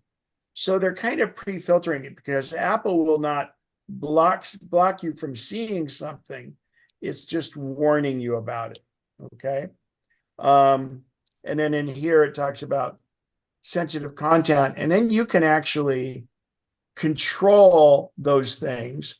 And that's another reason why if you have, let's see, grandkids around or something like that, get everybody their own user on the machine because you can adapt that for them because things you don't want a 12-year-old to see are different from things you don't want a 25-year-old to see. So Lockdown mode, it's just a further protection for people to not get in. I don't necessarily think you need it, but it is there. Accessibility now, you can do a personal voice. So if somebody has Parkinson's and Parkinson's, the voice starts to go, there's a wonderful app for it out there, but you would be able to record this. It'll walk you right through how to set up key phrases and have that individual say it so that when they lose their voice, they could simply hit a keyboard combination of PN, let's say, because I have a client that's got this. Her husband, great guy, super smart, and he's got it where his speech is slurred, but he can still speak well enough. But at some point, he may lose his speech. So while he still has good voice capability, he went through and built a catalog of his own voice, and especially because he calls his wife Peanut. And so therefore, he recorded Peanut for her. And then all he has to do is, while he's, on the phone, if he's giving a text or doing something like that, his voice will come out and say Peanut, or Peanut, you want to go to dinner tonight, So pretty cool.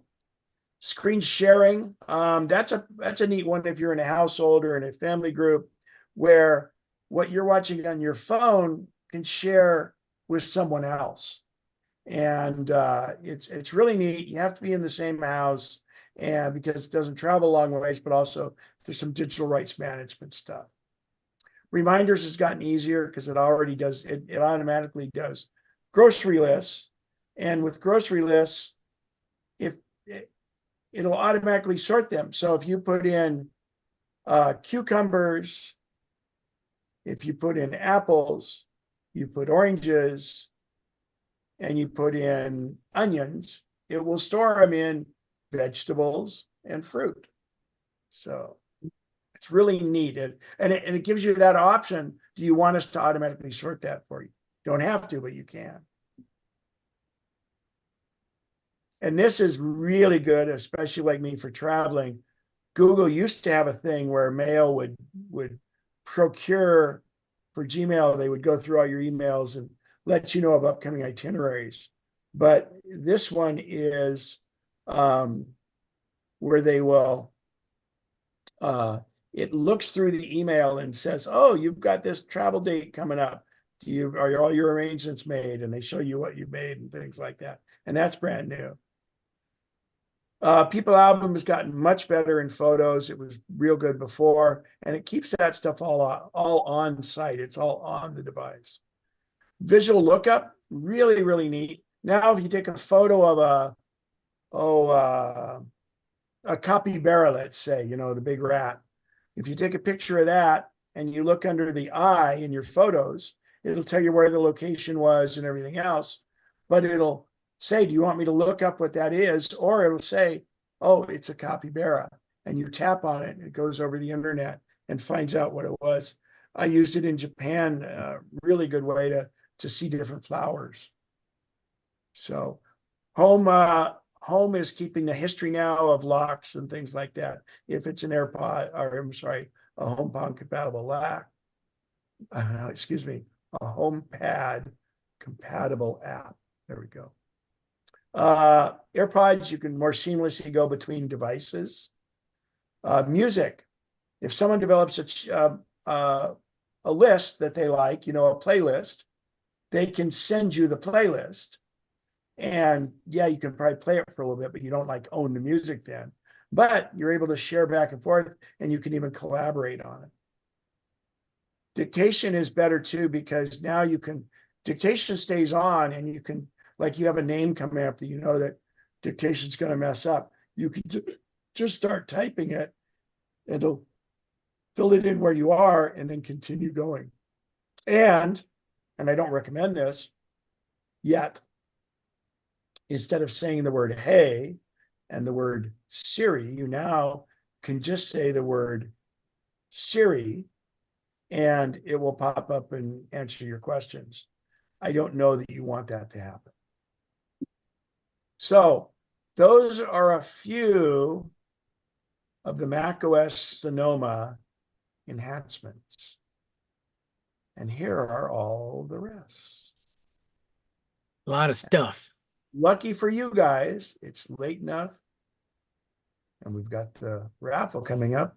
We don't have to go through all of this, but we did hit the highlights. So, any other questions before we get to the raffle? Okay. Lisa, give me my numbers, please. For the Zoom attend, oops. Am I live? Are you hearing me? No, we're not hearing you. Okay. For the Zoom attendees, we're at 42. Thanks for coming, everybody. For all members, we are at 265. 265 and 42. And Mary will be your co-pilot for the all attendee portion. Fantastic. So we'll go back to the prize table. Thank you. There we go. And Mary, when you get the emails down, you can just do them in the order, and do me a favor. You can keep the names on your side, but you just keep them so they're like in a list, not across, but down, and it makes it easier for me to drag it and drop in the pasting. Okay, and you want Does that make sense? a list of just the email. Yeah, and then you can put that next to the prize if you want. Okay. Just for the one you're giving me. Okay. Okay. So the way this works, everybody, we start off first with the Zoom attendees, and there are 4 $25 Amazon gift cards, and they'll be emailed out to you tonight, I hope. If it waits till tomorrow, I'm sorry. Anyway, and if you go on and win a $100 gift card, well, for the gift card amount, or even the 300, you can only have one prize. And I always recommend that people would turn in the least expensive gift card and hang on to the one that's the most expensive. Now, to add further complication, the all members, the 265 people that are in there, is the entire membership, whether they attended tonight or not. So that is a separate drawing, and therefore, the only time you'd have to give in anything there is if you bought the 100, you won one of the 100s, and then you'd win one of the others. So again, you don't have to worry about them crossing over. They're 2 standalone types of drawings, and we will do the Zoom attendees first. So what I do is I choose a number between, and as far as the attendees, it's between 0 and 42, and you'll hear Siri announce it. Give me a number between 1 and 42. It's 28. And by the way, it is inclusive. 28. Lynn Blake. Lynn Blake, congratulations. Email. I think I'll get it out tonight. And you can just go there. It'll come from Amazon though, and you just fill it out. So now our second $25 gift card. Give me a random number between 1 and 42. The answer is 19. Joellen Arnold. Congratulations, Joellen. Yay. You should get fancy and say, give me a random number between that and that, not including those numbers, but that is a setup for failure. Mm-hmm. So our third $25 gift card. Give me a random number between 1 and 42. That would be 10. 10. Dave McVeigh. Dave McVeigh, congratulations. And the last of the member. Thank you very much. I'm sorry, the last of the member 25 ones. Give me a random number between 1 and 42. The answer is 1. 1. Well, Al Trivet. Sweet. One. Sweet. And just so you know, there are different numbers in the member lottery too. Everybody's accounted, the numbers can be different. And please, you guys, you can see the wording on there. This medication could make me misfire, so please don't. So that was our third, correct? When that was the third, right? Okay, so now we're going to do the $300. No, that was the fourth. No. That was the fourth. So you need to do. Oh, that was the 425. That was the fourth 25. So you need to do 100 now. Sorry, Come on, 100. My brain's jello. All right, get Siri up here. Give me a random number between 1 and 42. The answer is 19. 19 for the $100. That's Joellen again. Okay, Joellen, which one would you like to Yay, give I'll up? trade. I'll go up. Thank you. Okay. So the next one So will the next drawing will be for a $25 Amazon gift card. Give me a random number between 1 and 42. The answer is 19. Oh, Okay, what do you want to do with it? I know. God, and it's so funny because I almost said, and just jokingly, I was going to say, and it can't be 19. Wow. You got something going with Siri, Joellen? What was that? A random number between 1 and 42. The answer is 21. Wow, at least we're 2 away. Okay, Karen Papa. So that's 25. Congratulations, Karen. You can go towards your newer iPhone. Okay, so that was the 25, and we've done 100, correct? Correct. So we have 3 of the member 100. I'm sorry, 2 of the member 100s left. Right. Give me a random number between 1 and 42. The answer is 9. Not 19. 9. It was Dave Reingold. Wait a minute. That's wrong. Hold it. On the 42 list. Yeah. Oh no. Okay. No, what? Pause that one and do it over. I got a wrong name down. I am sorry, everybody. Well, okay, well, we can help you with this, and I think we're very transparent about this. So it should be a different name, or it should be. Yes, Dave Reinhold was not at the meeting. So Okay. I somehow got him on my list, and I Got it. So sorry. that's a legitimate redraw. Yeah. And nobody tell him. No. Okay, so we're still trying to give out the second $100 one, correct? Correct. Okay. Lisa's coming up. Give me a random number between With a 1 and wet 42. The answer is 32. Pat Turner. Congratulations, Pat. Okay, the last $100 one. Give me a random number between 1 and 42. Oh, hang on, I didn't click it. Give me a random number between 1 and 42.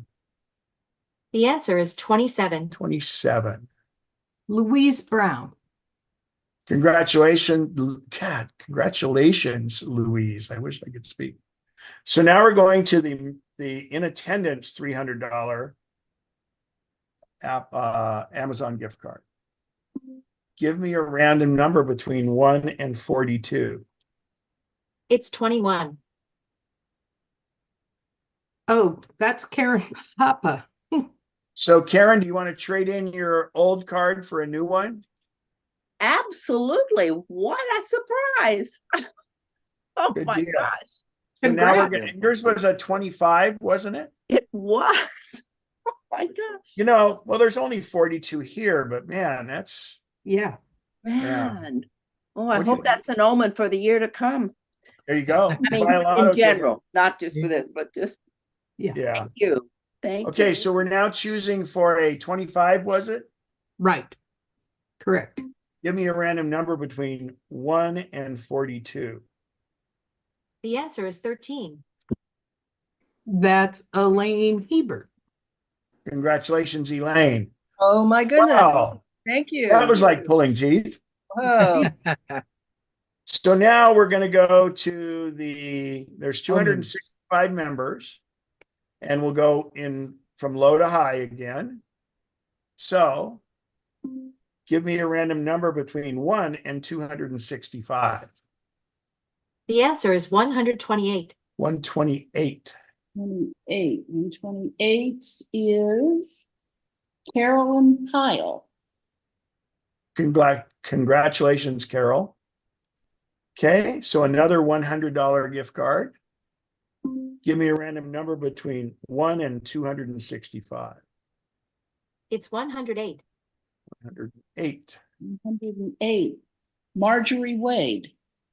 Congratulations, Marjorie, if you're here.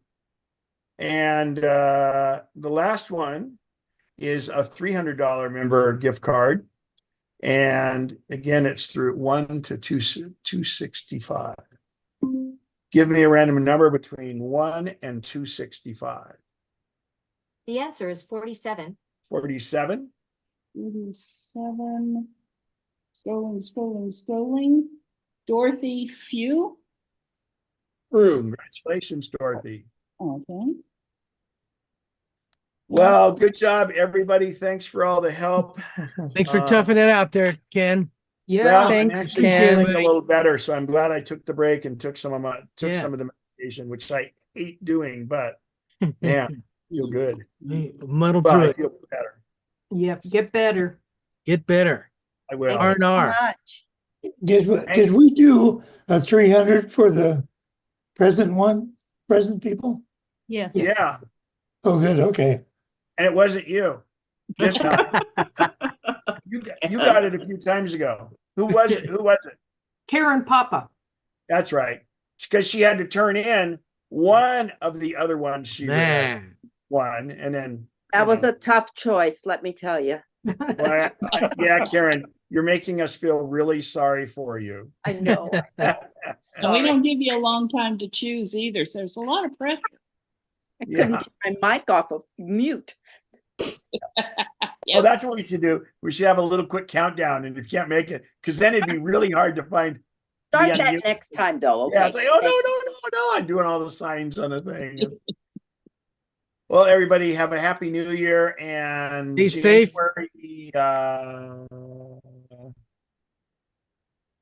January. Have we put out the calendar for 2024 meetings? It's already all loaded. Cool. Should be. I'll look. I'll show you online. We'll look. Because it's automatically generated. I keep the calendar and then it automatically generates it off. So let's take a look. And you can subscribe to the calendar so it'll propagate over to your calendar. God, I can't even spell MacNexus. Ken, you're a train wreck. Oh, it's a temporary thing. Hopefully.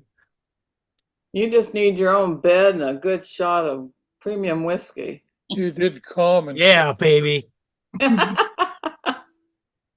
Oh, MacNexus. Jack Daniels. Or something you like. Yeah. Whatever floats your boat. Exactly. There's some great Japanese whiskey too. Oh yeah. Oh yeah. Oh, there was some wonderful Japanese music. A lady that trains them on the kata. Yeah. And then I got to play not play one, but I had Keiko Matsui, who is a wonderful strings, but this one group called Hiroshima, which I've followed for a long time. Yeah, they're good. Yeah. So Elaine. So if you'll notice here, it doesn't show any other meetings until you go like this, and then you can go you can go to the next date. It doesn't go any farther down. We had to change calendars is what it was, calendar plugins. So does that make it clear for you there? I think so. And then over on the right side, where it says subscribe to calendar. If you click on that and put your email address in, as this gets updated, it will auto-populate your calendar. That's kind of like the real people, you know? And then don't forget, you know, Al does such a great job. And most of the time he posts about these, but there's all kinds of great, you know, they're top hits. That's where I harvest most of my stuff. So plenty of good It's a stuff out there. one-stop shop, and I Yeah. don't go there enough, but man, it's great. I love that format. That works really well. Yeah, we're lucky. So, anybody else, any questions? Yeah, why aren't you in bed? Yeah. What's that, that boy? Because I'm not sleepy right now. Oh, Oh boy. How many times Yeah. I've heard that?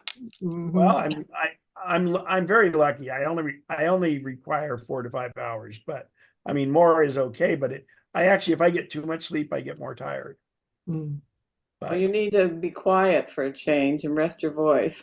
Well, here you go. Here you guys go. I'll show you some. Oh, nice. Oh boy. Kyoto. Oh wow.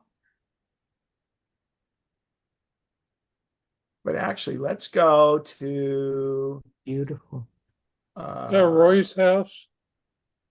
That's the same one that rolled up. Put your hand up if you got it. Who was it? It was Rich. Not Rich. It wasn't Royce. I think he left now. Yeah, he did. Okay. Roy Chastain. So this was in Buenos Aires, and we went to a tango show, and they're known for that. These are just statues out here. These are car guys. And Buenos Aires is just a wonderful city. And this is a map of Iguazu Falls, and it was great. Wow. This is the view from the hotel, and it's pretty wild. In fact, it would be right here, because this is from all of this is the other side. But the river was at record flows. And well, I'm sorry, near record flows, and you can see by all the water behind you. And so I'm sorry, but those pants I had to take a picture of them. Aren't those funny? It's like, you know, I guess you have to know where to put your butt cheeks in. No, hey, if I had a figure like that, I'd wear them. I know. Rocket. So anyway, we were on the Argentinian side. And the next day, we were going to go do where you take the boat under the falls and get super wet and everything. But the entire park was closed because the water was too high. But we got to do this. This is our hike back. One of the ladies on our thing, the butterflies would land on your hands because you're sweaty, and they would drink the salt. And then this is just a little place we did matcha tea. Did you dance? Did you dance the tango? No, because the owner asked me not to. Oh, I see. Everybody would have evacuated. Yeah. So then these are the 2 submarines, the 6-passenger submarines that are on board the Viking ship, and of course, looking like Halloween here. Did you go in the submarines? Absolutely. You betcha. And this was pretty funny. They made these rolls into look just like fingers. Here, let's see. Rolls. Oh. See, it's a meat. Look. Yeah, and they got a fingernail that's you know, one of the plants or something, and almond sliced Halloween. Yeah. They're so creative. Oh, and this sunset, we were learning about the Arctic, and sunset was happening outside. It was just really cool. So before we went to Antarctica, we did Iguazu Falls, but we also did Falkland Islands and the South Georgia Islands. And they were primarily whale stations and stuff. And what's really, really neat about this is both the humpbacks and I think the blue whales and a couple others are back to pre-whaling levels. That's They've outstanding. recovered that well. So if Nice. you look here, you can see.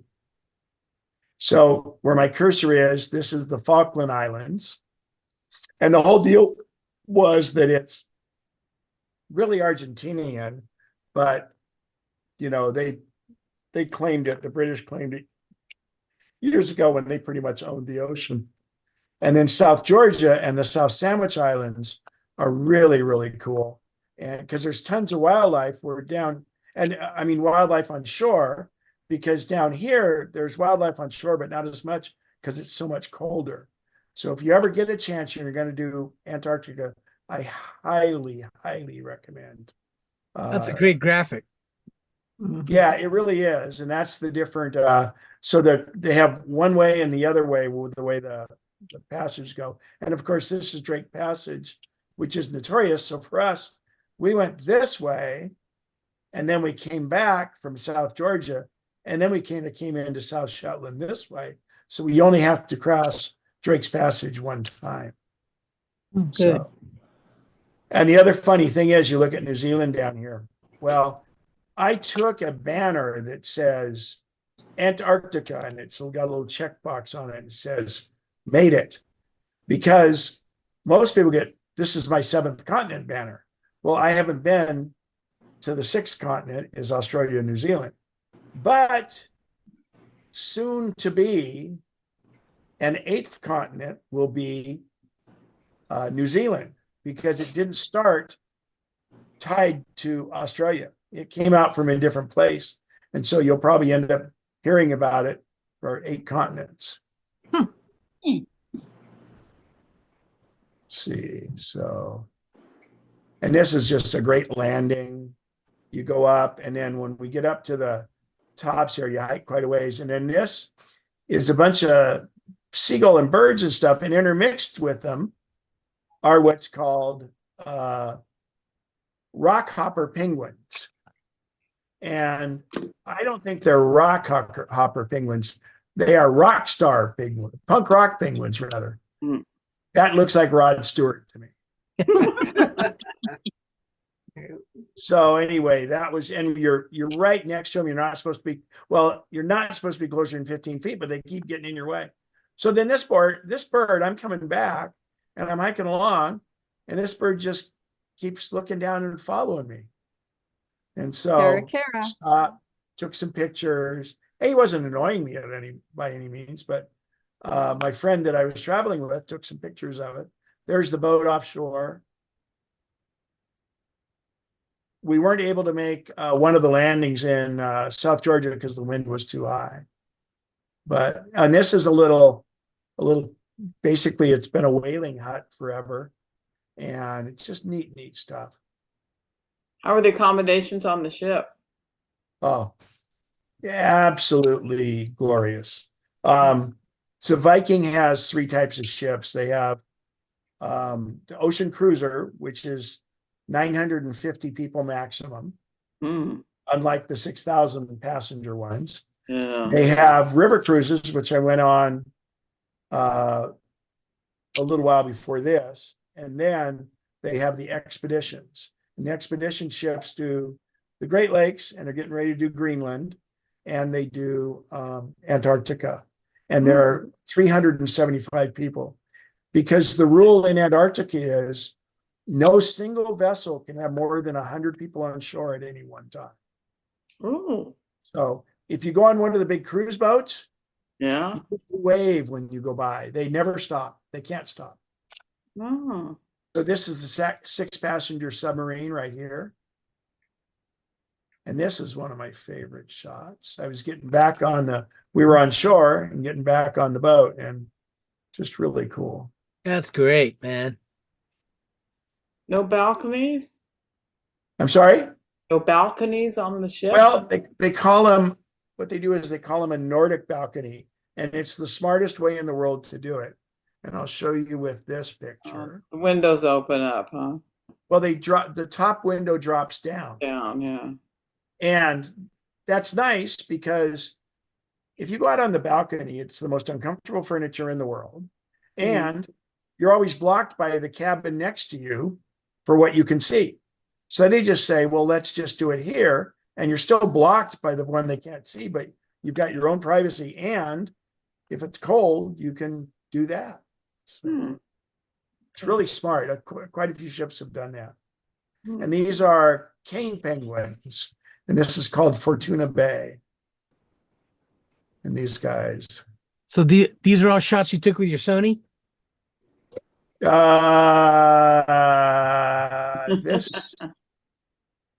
This was my iPhone. Oh, okay. No, I took less than 10% of my shots with my Sony. But happy feet. Yeah, they're just great, and they go along, and it's really cool. So they have all these toys. They have another thing called a special operations boat, and the special operation boats, they have two of them. They're $1.6 million a boat, and they withstand all kinds of stuff. And they have two big diesel jet drives. And then the submarines are, I thought they said 4.3 million. There an extra fee to ride in them? Well, depends on when you signed up. There's not for anything else except the submarine, and it was because they were getting too popular. But they'll figure it out, and they'll probably charge a nominal amount. And it was really neat to have done, but it was the novelty of it. But we saw some great stuff. So I didn't expect much wildlife in Antarctica, to be honest, but there was. What did you see from the submarine? Let me show you.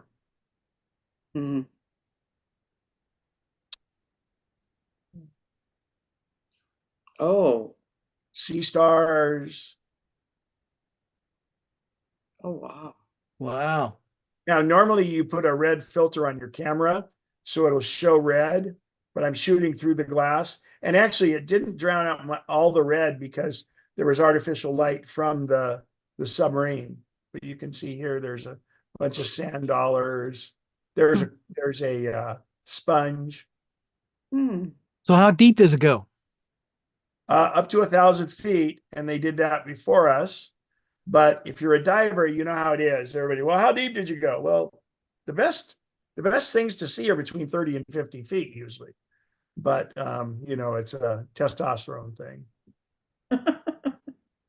Like this big old sea star. Wow. And these. How long were you under there? Just under an hour. Okay. And they cycle you through. And then when you're on shore too, they do the same thing. All right. You make you go through assortment of emergency training and things of that nature? Well, yeah, first thing they do is, and here's the special ops boats, by the way. And you have to be able to, like for the submarine, you have to be able to get from the Zodiac to the submarine. And it's really easy. There's very few people that can't accomplish that. And they help you and everything. And these are always in calm bays. That's the big deal. You're not doing this out in the open ocean. But yeah, they as far as the training in the submarine, it's got enough air, enough food, enough water for 4 days. So, and so you should be able to resolve anything within that time. And it's not like the one that went down at the Titanic, because this one was by the foremost submarine company, and it was, like I said, 4.3 million each of them. And that one that went by the Titanic was made in a backyard. Right. So, but the whole bay is just gorgeous. Do they have glaciers there like Alaska? Oh yeah, absolutely. These are glaciers. It's farther south than Alaska is north. And this shot, I mean, this kind of has everything. Cute. A good one. Wow. That's the guy I traveled with, Ed King.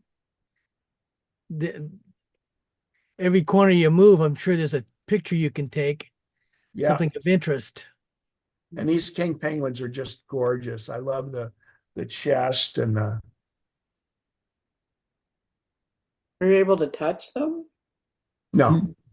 One rubbed against my leg on the first ones, the punk rockers, but Yeah. just because there was a super thin trail and it's the only way he could get around.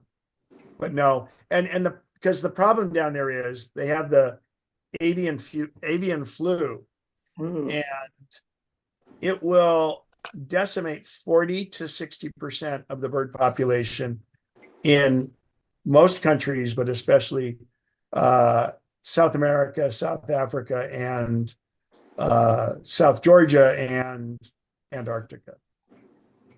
But what'll happen is then the herd will be stronger and it'll bounce back, but it's really a shame. And it's just it's a bird flu, and there's been no instances, or I'm sorry, there's been like 3 instances of it getting to a human. So. Oh wow, look at those. That was a cool sunset, and actually that was the iPhone, and it overemphasized it too much, and I couldn't undo it. It was something weird about the lighting on it. I'll scoot down a minute. I want to see his face again, please. A little more, a little more. There. Aw. Look at those faces. Thank you. Actually, you know what I'll do is I'll give Al the link to my photos. Amazing. My shared photo library.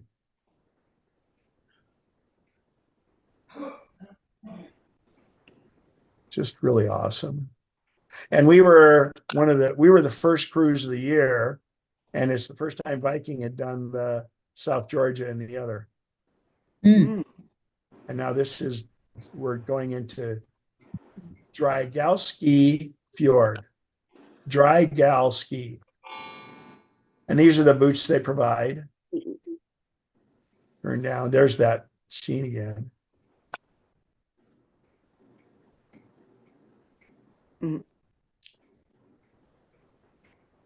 But we went up this little inlet. It was really cool.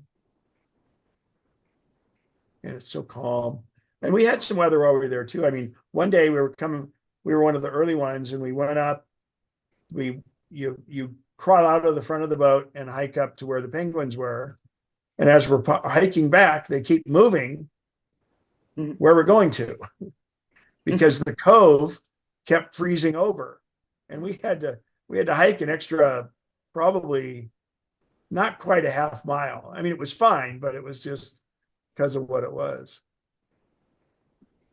There's the banner I bought, and I left it with the well, she's a scientist doctor, and left it with them, and now they're putting it on shore. Whenever people from the Octanus go, they've got stakes for it, and they all can pose in front of it. Oh, nice. Yeah, it gives me great pleasure when I see that on Facebook. Sure. I wasn't going to use it again, or not right now, and when I do, it'll be 7th continent. So, oh, and they give you information about it all the time, and the temperatures. They're just very, very educationally. It's not a spare moment, and it's incredible. And all the excursions are included, except for there's some extra ones in the Falklands that you can go. One is included, but then there's a couple others if you want. But the submarine is the only one you have to pay. So that's not people, that's a bunch of penguins. Oh, It's a party. Yeah.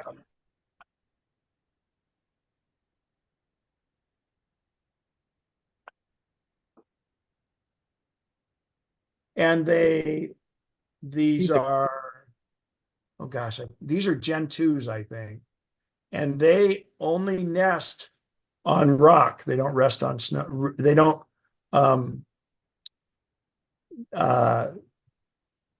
they don't nest on snow. They only nest on rocks.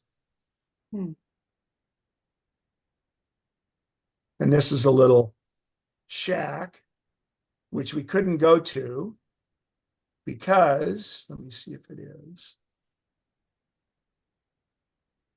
Yeah, because only boats with 60 or less can go there.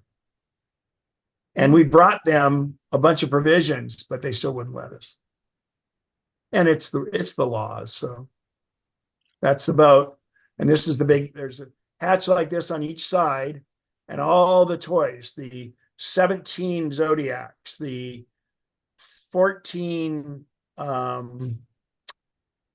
kayaks, the 2 submarines, and the 2 special op boats are all inside in there.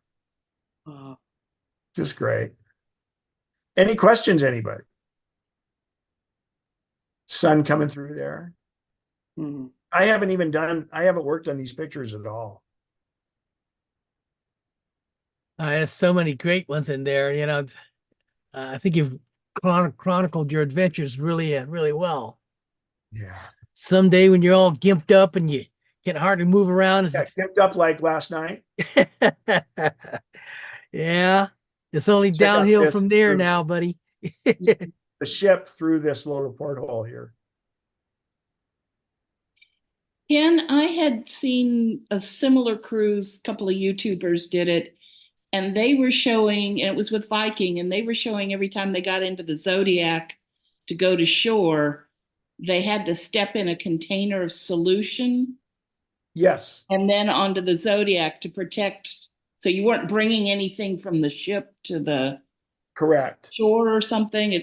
It's a very protected, I was very glad to see it. It was a very protected environment. Okay, so the interesting thing about Antarctica is it's owned by no one. There are 13 countries that participate in the treaty, and they just extended the treaty for another 50 years. And it's protective, but reasonable too, which is nice. But the thing is with the washing of the feet, we had to do it last year and the avian flu wasn't there. But with the avian flu, so your boots, we're on ship. In fact, once you're in Antarctica, the only land you touch is Antarctic land. So that's not necessarily the big deal. But let's say we were in one of the landing places yesterday. When we come back on board, we go through this little wash bucket, and it's got a roller on it and brushes, and it moistens it. And it's essentially, I don't want to call it sterilization because it's a real innocuous thing, but it makes it benign. And then it's okay. You can carry your boots back up to your cabin, and in the cabin, you have a heated locker. When we go on shore, you don't wash your boots. Okay. Unless it's like an island where you've gone with a tender or something, which we didn't do here. We used our boats. So getting on the boat, we wash our boots from at the ship. And when we get off the boat, we wash our shoes at the ship, with the exception of the Falklands, because the Falklands was such a long walk or ride that there was a chance to get stuff in it that wasn't from right there. So they had a little wash thing you just soaked your feet in. But but when you look at the reality of it and the practicality, nobody complains about doing it, but these are migratory birds. The bird next to him in the nest, he has to worry about 1,000 times more than people coming in from shore. Mm-hmm.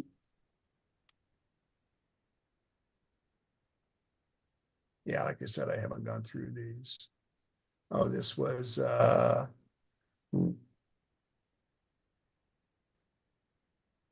just really cool. And 90% of the iceberg is underwater. Mm-hmm. And these crystal clear, like on shore like this, we got these when we were in Iceland too. What they are is they're from the bottom of the glacier. They've been melted around them, and there's virtually no oxygen in this, is why it's so clear. And in Iceland, there's a guy comes down from the bar in Reykjavik and gathers some of that stuff, and he can have it sit in the glass for 2 weeks. Pretty wild. And these were just nice tracks from the guys. And that's where they're going up, and see they're only nesting on where there's rocks or dirt. They're just so cool.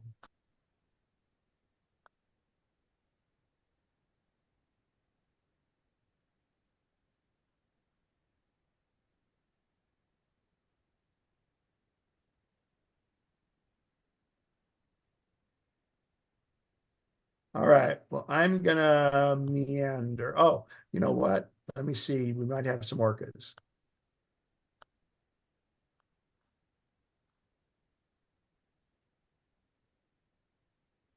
Come on. We were going back to the ship. Oh, Right. Wait a minute. so look at this lenticular cloud on the left. That looked to me, this is from the ship. This was quite a ways away, but it sure looked like the Starship Enterprise to me. So I posted them together.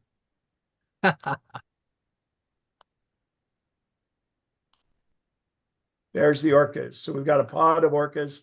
I can't remember if there were 7 or 8. And there's one of the special ops boats.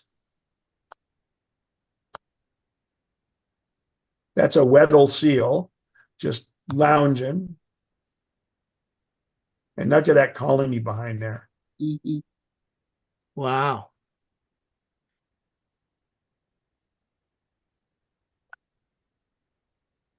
And so when you build a nest, the males go and get a rock and bring it back to the nest. The wife has to approve it, and then they put it down.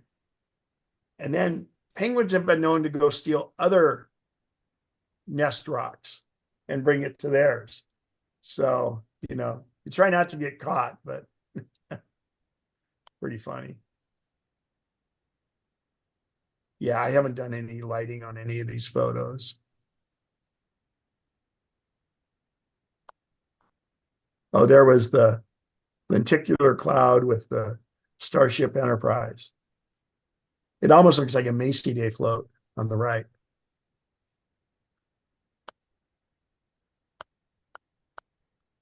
Yeah. All right. All right. Actually, Al, I'm going to text you the shared albums for Antarctica. 103 photos.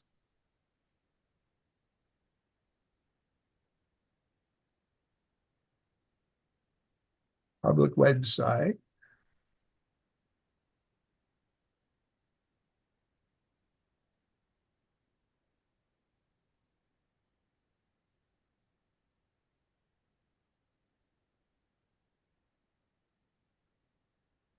Ken, this is Pat. I want to say thank you so much for sharing all these fantastic photos with us and taking the time. Absolutely. Yeah, Well, thanks. wonderful. Thanks for being the reason that I go. Yeah. We can live vicariously. Yeah, absolutely. Yes. There you go, Al. Got it. Feeling a little better, but I got to hit the hay. Go get some rest, bud. Get Thank better. you. Yeah. Get Take well. care. Take care, everybody. Stay Oh, safe out there. Hang on. Let's end the we did this whole thing. Hang on. Let's